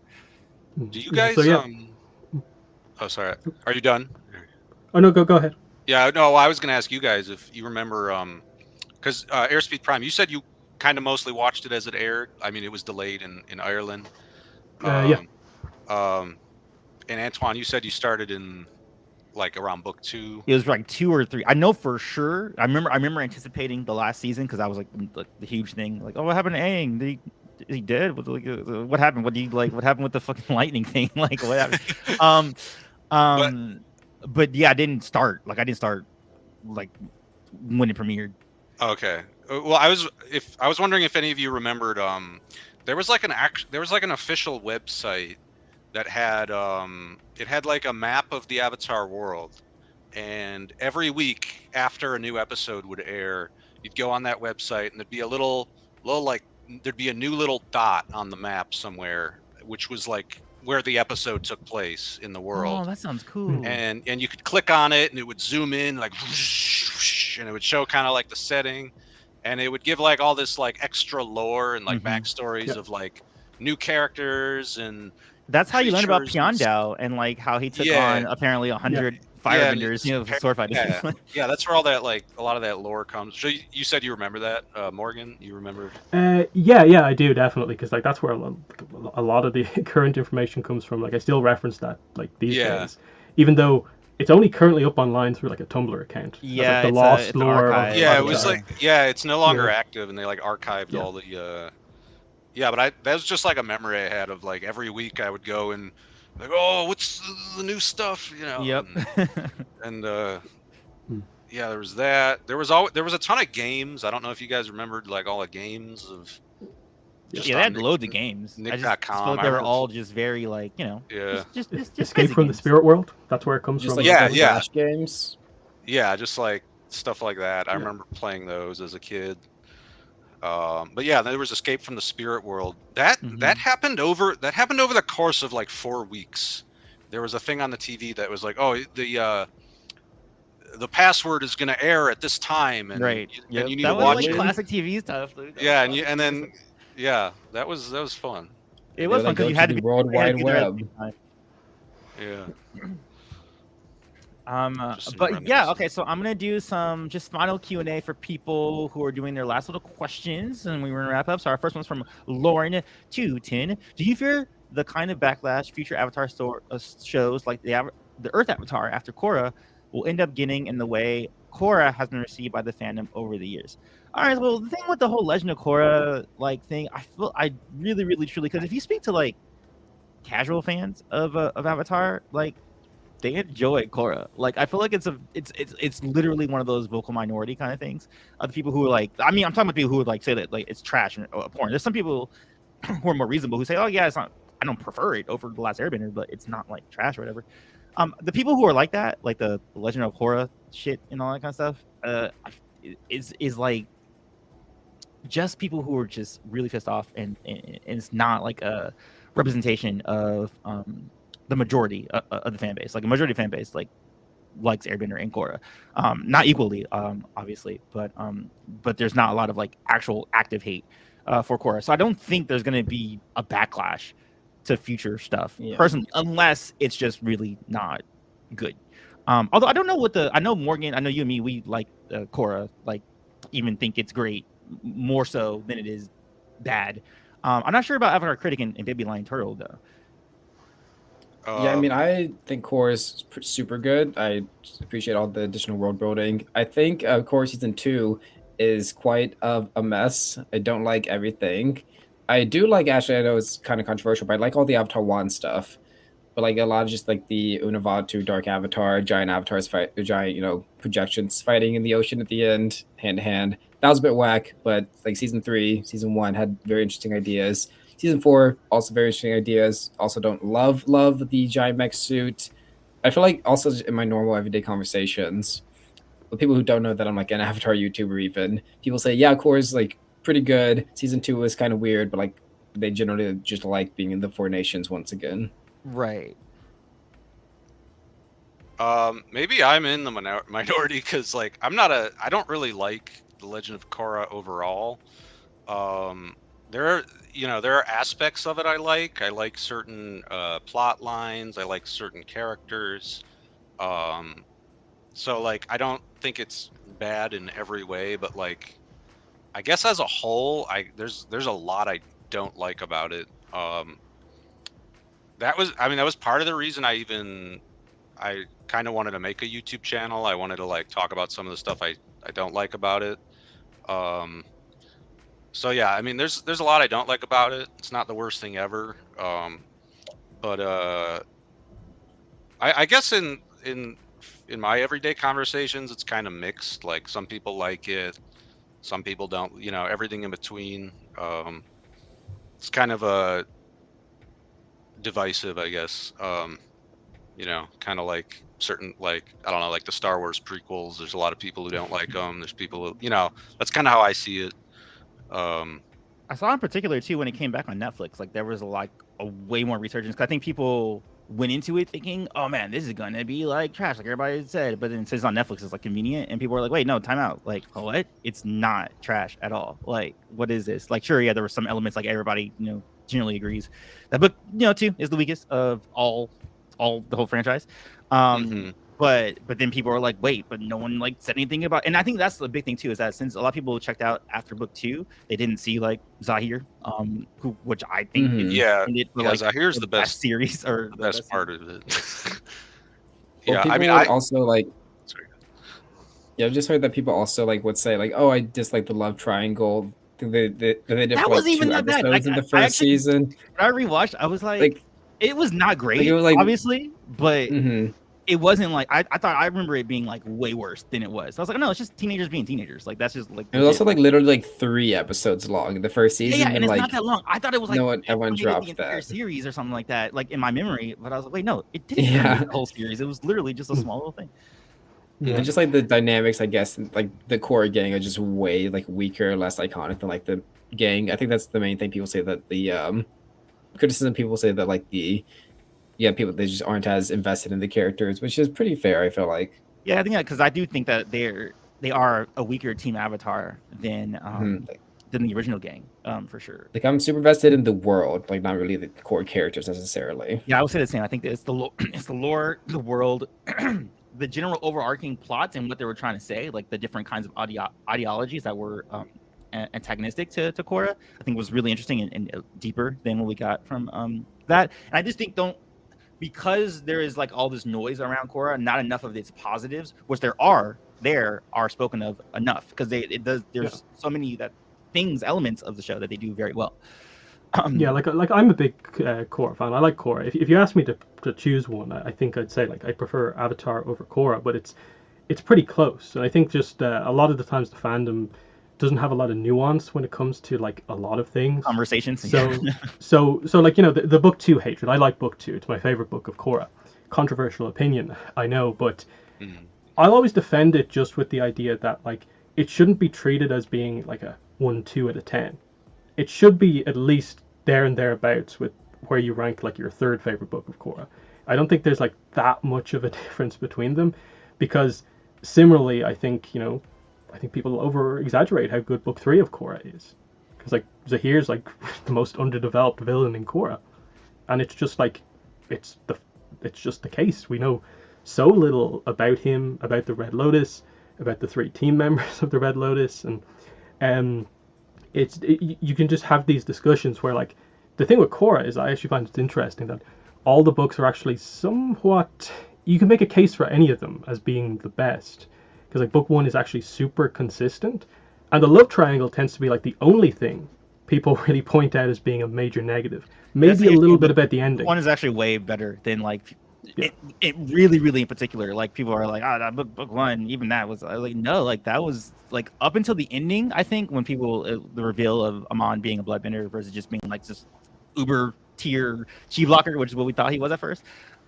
People had like some issues with that, or even like how Korra got her airbending back in the end, felt like a little Deus Ex Machina. But I'm like, okay, well if you're gonna put sling that argument, then you also have to sling the argument with the stone that hit Aang at the end of his series. If you want to be or consistent. the energy bending, right? But yeah, that show was actually the first season in particular super concise, and I think the storytelling was just really sharp in that one. I remember when freaking Lin got her bending taken away. That felt like a death, because you couldn't really do. I mean, they have done deaths in Avatar, but like that, I felt like I was like, oh my god, Lin's dead. Like like after that sequence, no, it was really compelling. Oh, sorry, go continue more. Yeah, like it's an incredible run of episodes. Like in season 1, from like episode 6 onwards, like mid-season finale, Attack on the Pro Bending Arena. The Aftermath with Asami and Hiroshi is a really strong episode. 8, When Extremes Meet with Tarlock, is an incredible episode. 9, the backstory episode is incredible. The Aang backstory episode. 10, drama with the attack on the Air Temple. 11, the Yukon backstory. And then 12 is still good. It's just, it's the shortest season of Korra. And then book 2 doesn't get talked about a lot, but I think it's Korra's best arc for character development. I think just very, very that's clearly. Funny. I actually thought the opposite. I felt like they reverted her back to what she should have already learned in book 1, and she kind of just like reset in book 2, and became like the same character. Because she was supposed to learn, a little bit more about how to be a better, more diplomatic person. And then, but what I will say is that people do kind of don't give her enough credit for like her going off to Unalaq's side in the north-south sort of situation. I'm like, well, no, she has some reason. Like her dad wasn't really all the way honest with her. She's always had like her little conflict with Tenzin, so it does make sense for her to go with Unalaq. But I do feel like some of the things, even especially her relationship with Mako in particular, I was like, yo, I thought you like those demons were kind of already squashed for you in book 1. But maybe that was, that's the case too. Like characters aren't gonna always have like a steady line of like I'm gonna progress perfectly. There's always gonna be like dips, stuff like that. I just felt like the dip for me for Korra was a little bit too much, because I didn't think that she should have been as combative as she was in that season, and a little bit as brash as she was. I know that's her core personality trait, but I just felt like it just went too far in the direction of her like just not being cohesive with everyone else in that season. And that's like kind of like the arc. Like book 2 is her gaining respect as the Avatar arc, and that book 1, sure, she helps to defeat Amon, but the characters, apart from like a little bit at the end, like, oh cool, Korra, you did stuff as the Avatar, but then that's where like the other characters also sort of in a way kind of regress, where it's like they almost forget what she did in book 1, that Tenzin is just back to, you're the oldest of my kids all of a sudden. She's not Avatar Korra, it's you're my student who's, in my opinion, misusing the Avatar state. Right, and I think that was a Korra's ability to use. Went back to like the themes of the first one. I guess to me, I thought that was already resolved, but it wasn't, and that was my only issue with 2. But not the major issue, because sometimes people have these other issues with, and that's the thing too. People disagree with what they even don't like about, and they don't realize that. They just think, oh, we both don't like it. Aha, we're on the same team. But it's like, oh, well, why don't you guys don't like it? Yeah. And then they'll say completely different things, and you're like, oh, you guys don't even agree on what it is that you don't like about it. Because like, to me, the worst part of book 2 is the romance.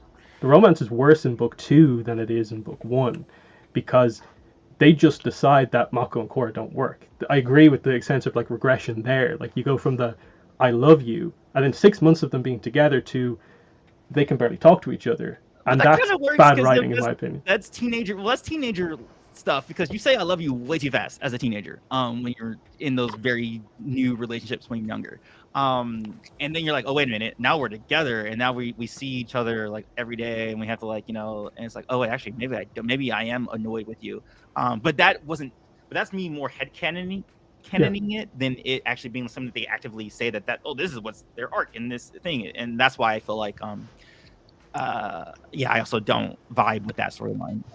Sorry, we kind of left Avatar out. Maybe Mike turned out of the conversation. Sorry, you guys had a few things I think you guys were trying to say.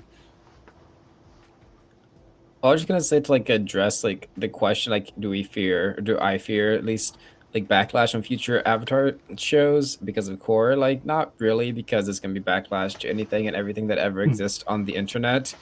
So like I feel like as long as I like it, so if someone likes it, then I'll, in general, like Avatar Studios just gonna keep like chucking them out. So not really, like it's have to be like really like just incohesive, kind of like the Star Wars sequels, in my opinion, that like Disney's like scared to do anything Star Wars with sequel related kind of now. It seems like anyways for them to I don't think it's gonna be for them to actually like hinder, like stop progress on the Avatar franchise, it'd have to be like super divisive. And I don't think it'd probably be that. And plus, once again, they're trying to do this whole era spanning thing. So if they make this future Avatar thing and people say, oh, we don't like that, and they'll say, okay, cool, we'll just go back to the past, what people do. Yeah, and that's the thing too. It's so expansive. How much risk? You can pick and choose like oh, that's my favorite time period of Avatar, right, or something like that. Yeah, Like it you don't doesn't have like to necessarily have to love be it. for everyone. Like it probably will all be for like me because I like this world so much. Yeah, me But too. like I'm the same dude. I think the idea is that like they're making all these different shows, movies. They're trying to appeal to like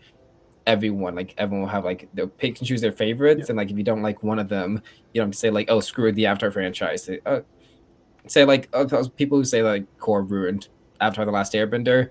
That's just a dumb mentality. Like don't let future things ruin past things that you liked. There'll still be there. You can always watch the original. Ignore all the future stuff if you want to. I think that's completely fine. People just like need to have And I more think you could nuanced do that more takes. so with Avatar because it is distinct time periods, right? Like you can be like, Yeah. oh man, I really like the Kyoshi time period and the Aang time period. Ah, not much of a fan of the Korra time period.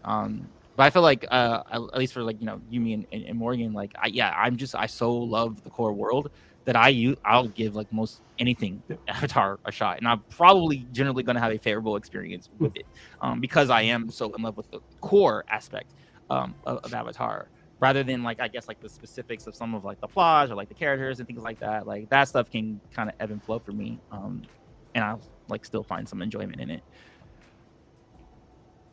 Oh, and another question we have right here, sorry, because that was a long one. We did. How many times have you guys all watched Avatar? I think we mentioned. I think someone asked us this before, Morgan, like on the first Yeah. stream that we did. And I think I was surprised someone because like I actually probably haven't not 20 times for for this person. I've not watched it 20 times, Yeah. but I've watched a lot of it in clips because I work with the clips so often and like the episode titles, things like that, like, so I probably, if you want to accumulate that it might, reach like 20, but me like actually sitting down and watching them through, probably I can count on one hand, like how many times I've watched both series, like fully, Yeah. like all the way through. But how about you guys? Yeah. How often do you guys watch Avatar? Yeah, for me, like it probably is like I've seen Avatar. I'd say 10 times, like full watch of like seasons over the years. Probably actually similar for Korra, but a lot of that is actually like from like a while ago. Like like you, Antoine. Like I don't in a way like get a lot of time to just like sit down and like watch a season of Yeah, I Avatar. think people have It's seen that often- of us that are like, you guys just every week, right? You like it because I Yeah. do have a friend like that she literally watches, like she'll just put it on like every week. She'll just Yeah. like and she'll just watch it. I'm like, oh yeah, no, I'm not. I definitely am familiar with it because I'm just always like interacting with it, but like I don't like Yeah. sit down with it. That crazy. Yeah, so like if I'm doing a video on, say, like one of the bigger ones I did recently was like a combustion bending video, I'll watch all the episodes that have combustion bending Related to it, scenes in yeah. them. But even then, a lot of times I'm not watching the full episode. I'm finding Right. specific clips. If I'm looking for dialogue, I'll find the transcript for the episode to get the quotes and stuff like that. Yo, the So- transcripts on the Avatar Wiki are so clutch, man. Like I use The that Avatar so Wiki in general often. Yeah, is in so general. clutch. Like I'll go, I'm like, I forgot what that element was. Where was that from? I'll go to it, like the transcript for example, looking for the quote. I'm like, what is that quote? And then I can find it in the episode a lot easier than just like watching the entire episode looking for that. Dude, I don't know who does Avatar Wiki, but if you watch this, like, thank you so much. Like, you guys are so awesome. Sorry, Mark, go ahead. So you were doing the combustion bending, so you were looking at the episode's transcripts. Yeah, and that's a lot of kind of my interaction is just that like I'm familiar with it because I've been doing content on it for so long, and especially with my content, like I have like through the podcast and stuff like that, like I've probably reviewed every individual episode of Avatar and Korra like at least 2 or 3 times, whether it be on YouTube or like a podcast discussion. So like I'm really familiar with the episodes because I've watched and like analyzed them multiple times as well. That's why like I'm really familiar with like the books because I've done a video on every chapter of each of the books. Mm-hmm. So I'm like super familiar with the content and don't like have to constantly reread everything because I sort of know where it is. Right. And I think that's the other point is that like I don't remember everything about Avatar. I have a pretty good memory. I don't know about that, Probably- bro. I feel like if But- you had a trivia thing, you would beat all of us. But that's the thing. I don't like trivia that's like that. That just depends on memory. Ah, I dude. don't like that. Bro, that happened to me when I was on the Avatar podcast because they were like, "Hey guys, we're gonna do trivia." I was like, "Oh no, I thought we were just gonna like discuss the insights of like the genocide or something." And they're like, "Oh no, we like doing like trivia at the end." I was like, "Oh crap, I am so bad at trivia." So they had me paired with oh my god, who it was? Did voice for? I can't remember. I can't remember which voice. It was one of the voice actresses. And I could tell she clearly just didn't know anything because I was even trying to like hand her like some of the answers, like, hey, the answer rhymes with this, and she was like, I don't know. I was like, oh crap, and then freaking they had Sokka on the other team, so he knew everything, and I was like, oh crap, like the trivia stuff, I'm like so bad at, like super bad at. Heads so up, when I do Avatar trivias on my channel, I just do it where it's like full open book. Yeah, read the stuff, watch the material, but they're hard questions, so you have to search around for them, because I don't think it's a great representation of someone knowing everything. That like, I think one question they asked on like the Avatar Online podcast might seem like an easy question.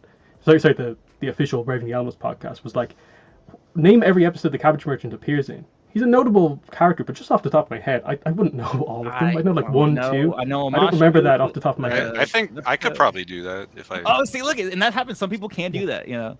Yeah, I'm better at the trivia, I think. Yeah, I could probably. Yeah, half the time I forget which is Twee and which is La. Oh yeah, if it's the black and white one or the white and black one. I don't remember. Yeah, but then I'm like, okay, La, Ocean, Twee dies. You know? Yeah. Twee dies. Oh my god. Yeah. Twee death. Twee dies. How about you guys? How often do you guys watch Avatar? So I haven't watched it in probably 6 or 7 years. But before that, I watched it so many times that like when I was watching it when it was airing, I remember like before it ever ended, I got like the DVDs for like, you know, season 1 or book 1 and you know, book 2. So like if you guys remember it kind of aired in half seasons, like at a time. Like there'd be 13 episodes and then it'd be a break, and then, you know, and then there'd be 7 more episodes. And so every time a new season or half season was coming out, I would always rewatch everything up until that point just to like refresh it. But in terms of number of times, it's probably 10 to 12 ish. I don't know exactly. Probably not 20. Probably 10 to 12. Probably not 20, yeah. I usually like I've only rewatched it now if I can like I like rewatching it with someone who hasn't ever seen it before. Oh, that's true. That's what I like. That's how I like to rewatch it. That's how I know it's such a good show, because my girlfriend, who's not into like magic stuff at all, I remember I was doing that. I was rewatching one of the episodes for like something. I was doing some video I was doing. And then she was like, she sat down there and like started laughing at stuff. I was like, what? And it was like in the middle of like book 2 or something like that. Like it was not like and it wasn't like it was an episode that was plot driven, so it wasn't, she would have to know like previous stuff, or I would assume she would need to know previous stuff, and she was like totally into it, and I was like, what? Okay, yeah, this thing is special. So that's how I haven't really rewatched it in probably since 2016.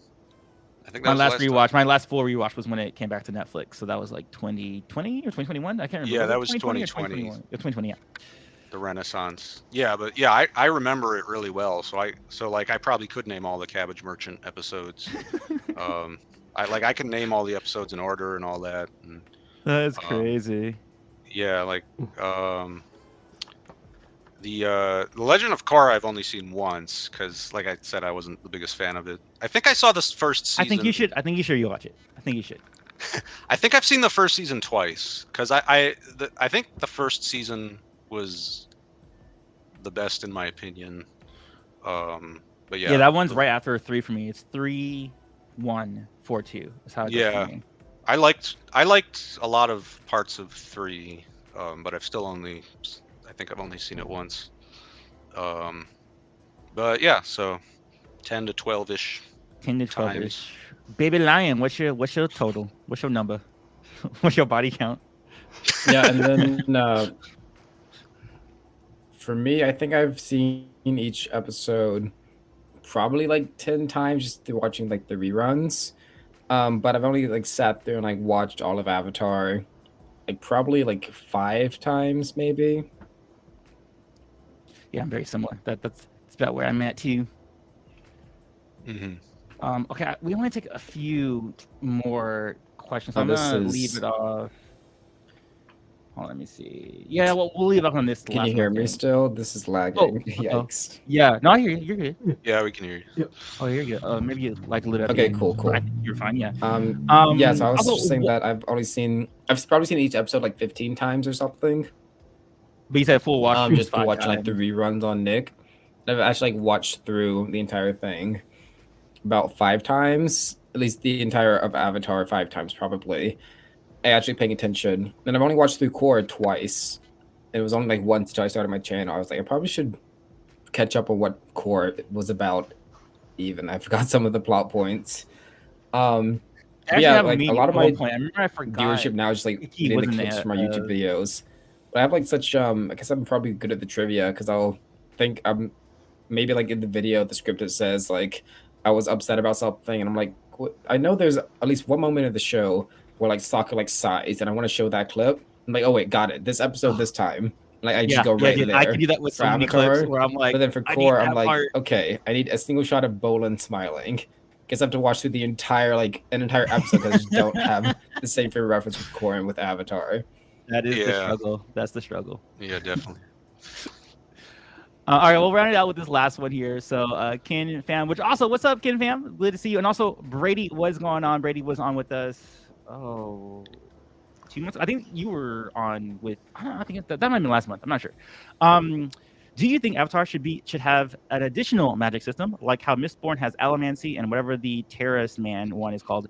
For those unfamiliar, Brandon Sanderson is an author. He does a Cosmere thing with a multiversal sort of kind of thing going on with his universe. Very much known in the author world, publishing world, as like the magic guy, the magic system guy. And people have kind of equated his stuff to like metal bending, especially with Allomancy, because it's a metal based magic system. Where you have to use coins to infuse basically the magic. No, I don't. I personally don't think Avatar should have an additional magic system. I think its core magic system is super great, and you can expand. And I'll say this though. What I will want to see more so from Avatar is not creating new abilities. Like I'm kind of like done with seeing like oh, you can do lava bending, you can do combustion. Like I want to see them make more, I guess, nuanced techniques with what's already existing, or like combining something. Like maybe like since there's more cohesion with the benders, you said like pro bending, like, and we saw that with pro bending a lot. That a lot of the styles were kind of like melding into each other. Some sort of like fusion thing. Like maybe if you have like a partner like you and like it's a firebender and an earthbender, and then they can create some sort of cool like dual system, something like that I'd be okay with, but not like an entirely new, like we're gonna add in a totally new sort of magic system into it. But how about you guys? How do you guys feel about that does scare me about like the new movies that like according to some leaks they'll have like Dragon Ball Z style like spirit energy blasts and stuff, and that scares me a bit. That like they'd move that far away from like the fundamentals of like elemental bending. Yeah, I agree with you. Wouldn't want to see like anything much additional besides like the obvious like sound bending, I guess, as a sub of air bending. I guess wood bending maybe. It's kind of interesting, but even that's like on related. The very edge. Yeah, like that's related to what's already there versus it being an entirely new thing. Because I agree, I'm not really a big fan of the energy bending rumor thing going on. But yeah, anything that's like glass bending, like a super modern world could be very cool. Like that could be kind of cool because that is Earth, yeah. Mm-hmm. What you, Morgan? In terms of magic system and stuff like that. I think we're pretty good with what we have in terms of like what are you talking about when like adding something like completely extra in that we already have bending, and then you sort of already have bending abilities that are sort of like also kind of spiritual in nature as a sort of slight kind of hybrid thing. So yeah, I agree. Like you can expand on what you have already, because like for instance like combustion bending. It's obviously a fire ability, but like it relates to the forehead chakra as well. But then there's the other two chakras, like one in the throat and stuff like that. Is that how you do sound bending? Like, is it related to like cool, accessing the throat chakra, the sound chakra?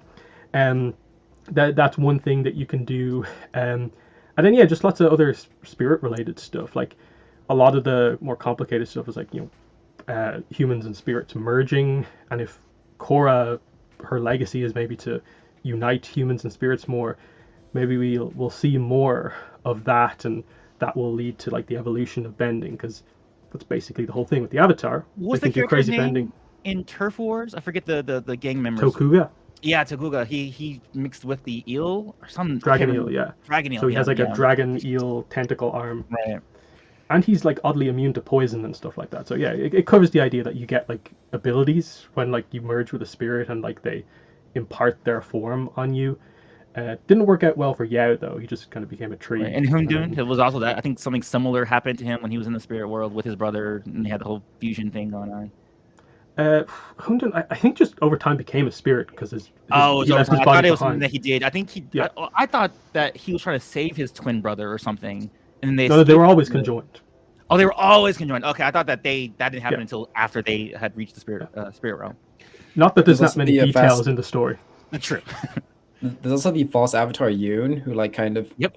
after he merges with Father Glowworm, kind of just like becomes like just 10x's his power, like his ability to control stuff that he can't. He was keep able the to same. melt, like he basically water bent kind of Earth essentially. Isn't that just sand bending? I was pretty sure that was just sand bending. I When know was because reading it. he made mud of it, but he did it in a way that no other Earthbender did prior. Yeah. And hadn't manipulated since Toph, because Toph really all Yeah. she's doing with metal bending is just a very granular Yeah. earthbending, because she's just Earthbending. earthbending the pieces within the metal. Yeah, the liquid earth thing I always interpreted as like it's still solid sort of as Right. he's doing it. He's just moving it on such like an intricate level. Right. It's liquid for like temporarily type thing. But yeah, I like just stuff love like that that. element because, that scene in particular is the reason that even came up is because he had just come out from the spirit realm after his fight with Glowworm, and then he was in that tavern where the guy wouldn't give him water because he's like, oh hey, like I'm the Avatar, and he's like, well if you can, then get this water out of here, and basically he did the most that an Earthbender could do to do that ability, right? Because he wanted it so bad. He thought that the Avatar hood was for him. I just that story. I love it so much. Like Yoon in particular, like Yoon and Jinju like are just so like literally he is my favorite antagonist, and people are always like, well, who is that? I don't know who it is. I'm like, dude, please read the books because he's literally the best antagonist of the entire franchise, and he's just so compelling, and Yoon is compelling too. And I feel the tragedy of him, and just that story is just so like that gets me even now, like it's emotional. But I really like it. Critic, what about you? I don't know. Did we already say? No. Yeah. Okay. Yeah. So yeah, I would be on the in regards to adding a new magic system, I would be on the no side. The thing I really liked about Avatar originally was like how it had kind of like a hard magic system. You know, like there's these 4 things that they can do, and that's it. And I found that very interesting.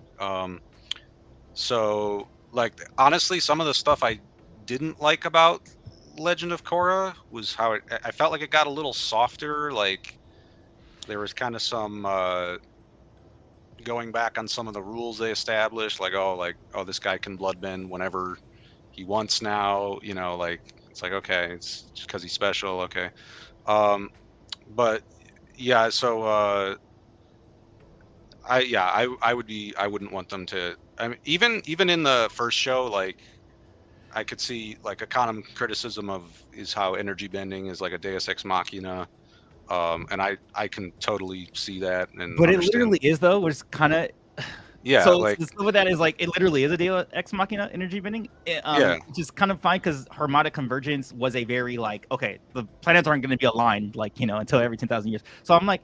That's the reason why I don't give it too much crap. The spirit fight at the end of book 2 because they established that it's a very unique thing. Because I'm like, okay, fine. If it's something like that, then you guys can do crazy stuff. Just in the same way that with the bloodbending, you can do with the full moon. And I also agree that I wasn't super huge in the idea of bloodbending without it, because it also just opens up Pandora's box. I think if you do that stuff too much, because then it's like, oh crap, now there's like really no real rules, and like you're saying, it becomes a little bit too soft in the magic system. Yeah, I mean, I was even talking about in the energy bending in Avatar in The Last Airbender. Like, when he gets it at the end, because like the only solution he possibly could have had. Yeah, that's not really ever built up at all. It's just kind of. I mean, I know they allude to lion turtles before that, but there's never any allusion to energy bending. So Yeah, I would like, and I guess there kind of always was like two magic systems in Avatar, because kind of like what Morgan was saying, there's like the spirits, and they're Mhm. kind of a soft magic Yeah. Yeah. kind of. I mean, um, I mean, I guess this could be how you play it, right? If you do want to get into the soft zone, I think I'm okay with going into the soft zone so long as there's a reason for it. A full moon, I'm cool with that. You know that Yeah. you can do that because you're saying there's an additional thing that needs to happen. So if Yeah. he's comet, that's cool because that's a very specific thing. Yeah, Harmonic convergence, so- even I'm like okay because that's Yeah. harmonic convergence. You can do some nut stuff on that time. But I just don't like it when it just comes out of like nowhere. In that thinking, my only real issue would be with like an Amon being able to bloodbend whenever.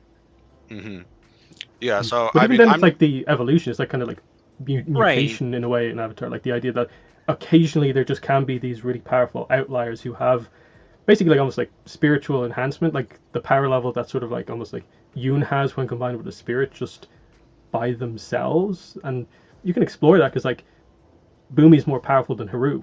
Why? And it's like it's not just down to like how much Technique training and one is whatever, doing yeah, versus the other. exactly. That like Bumi, you would say, has more chi or something like that. Right. There is I mean, some there's like sort a of little bit of reasoning. a chlorine thing to it, you know, just a Yeah. little bit, because there are people who are more naturally talented, or people who have different affinities. Like Bolin couldn't lava bend, or not, couldn't metal bend, but he could lava bend because he just had that nature, that part of him. yeah. I think it was implied that you could only do one or the other. That was the implication I got from it in book Right. 3 of the Legend Because of Korra. Toph couldn't do it, or it's assumed that Toph can do it, but I think she would have done it at some point. I mean, yeah, it wasn't outright stated. I think that was the Yeah. implication, though. And when she was complimenting Bolin too, it was kind of like, oh yeah, some people have that talent. And Yeah. when she had it, Yeah. like, you know, and also Toph is very Yeah. showboaty, so she probably would have said that she could do Yeah. it if she could do it, you know. Yeah. Yeah, like using Yoon as an example. Like I think Yoon, if he knew about lava bending when he was enhanced by glowworm, Oh. probably would have been able to lava bend Right. if he wanted to. That's how powerful he was. And it's more of just like reaching a power threshold to be able to do that. And I Because he think can when already she liquefy Earth, do a little bit more, and he's eat it eating at it that up. point, yeah.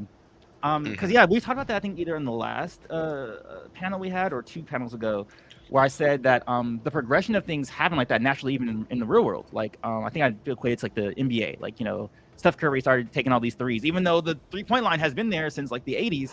But then once he did it successfully, then you see this big blow up of everybody. You see people who are like 7 foot tall now taking 3-pointers. You know what I'm talking? Like, same with like the idea of like lightning bending. People are like, oh no, lightning bending is not unique anymore. And it's like, well, it's because it was like deliberately kept within the royal family. And then when the teaching got expanded out with Iroh and Zuko, then it's like, okay, yeah, and everybody can do it. And same with metal bending. Metal bending, Like, someone had to discover it first, and then you can train them to, you know, build up and that kind of a thing.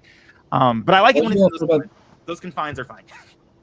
How would you go for about the idea of like new elements or like bending subsets or techniques or something coming through like the unique, I guess, genetics that is like possible because of Republic City? Like people Yeah, like, I think that's popular gonna be theory. really interesting to see. Yeah, popular theory is that like Bolin can only lava bend because he has like firebending and earthbender genes, which is completely fan speculation. It's the only other 2 lava benders we know. Gazan, I don't remember the guy's name from the latest Toph Sun? Metal Bend Academy. Sun, I Sure. think? Something Yeah, like but they that. haven't like disproven funny. that theory, and it does make a little bit of sense to me. But like, what about maybe we find out that All the combustion combinations benders- you can think of, yeah, combinations like combustion benders, maybe their parents like an airbender and a firebender or something. Like, I know it's not that, but like maybe combinations like that where like elements can mix in the way Antoine mentioned earlier. I think what they need to do first is explain what line turtles actually give to people to make them benders. Like, what is the power of an element that is inside a bender that's not inside a non-bender? Because that's kind of what the restriction is currently. That only a powerful being, like the Avatar, combined with a spirit, can hold multiple powers of the element because it's without too much. dying, because otherwise you die. So, It's you know, like obviously, Rob, like holds like the extra power or something. yeah. So there's kind of like your limitation on kind of why a lot of the kind of double combinations don't necessarily work as such. But then, because of the whole Yukon situation, in a way, almost, it expands the idea that like, oh well, there's powerful people, more powerful natural people. Is it theoretically possible? I I tend to stay away from it just because I'm not a huge fan of the lava bender kind of is both theory, because by that logic, then water bending is also fire bending, but it's not. That like the heat effect is just like a secondary thing. It's still earth bending at its core. Like there's no fire that's being bent with lava. Yeah, it's just like Yeah, It's I see just what you're friction to create it like hot and cold. Yeah, and lava stuff like that. is just liquid earth. Yeah. Funny stuff. And it's funny because someone told me like, "Hey, you should watch Full Metal because it talks about this stuff more scientifically." And I was because one of my friends was also talking about that with Avatar. He's like, "Oh, could this be combined with that?" I was like, "What are you no, it's just magic, dude." Like, and then I watch that series? I was like, "Oh, that's why he talks like that because like Full Metal goes into like that like fully like all the combinations and things like that." But yeah, that is it. Thank you guys for joining me today. Morgan, let everybody know where they can find more of your stuff. Yeah, my channel Airspeed Prime. It's the name is like right there. That's my YouTube channel. Like Twitter is I suppose the main other social media that I use. If you want to sort of get in touch with me, and yeah, I do all sorts of Avatar videos from like news. Like I cover all the news, not just like the kind of big stuff. Like even stuff we didn't talk about here, but it's probably too small to really bring up. Avatar White Schwartz, anyone? Trading cards? No? No interest? There's no cards out yet, so it's not really worth talking about too much. But, you know, that sort of stuff, up-to-date, like, information on the comic release dates, because they're changing all the time, all those kind of Oh, yeah, crazy you always follow situations. that. I'm like, I just wait until they Yeah. come out. And I got surprised because I didn't even know that Patterns of Time was out at one point. And I me was like, neither. oh, I watch fully like did. I fully thought Patterns in Time came out 3 times, and then when it actually came out, I was like, oh, I did not even register. It basically came out 3 Yeah. times. They made a mess of that release. That was so Completely. bad. Yeah. Like it was really really bad. But yeah, I do all that big stuff. I do kind of like more lore deep dives, like combustion bending, chi, cosmic energy type stuff as well, and reviews when the new stuff actually comes out. Yeah, that's So how I found you. I found everything your Avatar. book 2 explanation of like all the magic that was happening in the book 2 Yeah. spirit stuff. Yeah, Tree of Time, one of my favorite topics. Avatar Critic, where can people find more of your stuff? Well, that's the name of my YouTube channel, Avatar Critic, which was always just a working title, and I never changed it. But That's how it happens sometimes. yeah, it's just. But yeah, so that's what my channel's called, Avatar Critic. I just make some videos about Avatar, kind of anything. I'll sometimes talk about some lore stuff, or I'll review stuff, or I'll criticize stuff. I feel like we were the only two who played what was it called, Nick Brawl, to play as the characters. Yeah, that That was could have just- actually been good, but they had no support. I was so disappointed because Yeah. I've played Smash for 20 years and I love Smash, Uh, and I was like, oh, there's Aang's gonna be in. and then Smash, basically. But he was not done well. By the way, Toph is the best one out of all of them, which is crazy. Yeah, Toph was done the best. Like Yes. the most representative of her actual abilities in that game.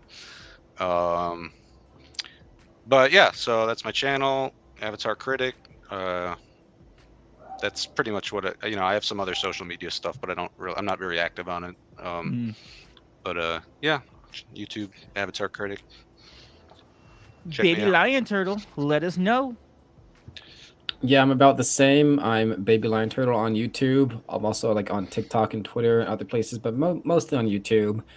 I mostly talk about just some of the big like breaking news as it comes out. Definitely like 2 weeks after it came out, though. I'm so bad at making videos in a timely fashion. But I do some yeah. deep dives on like the Netflix cast, one of my bigger videos. Like just production stuff, random theories. Yeah, so if you just like Avatar, want to hear a different voice talk about Avatar, I could be that guy.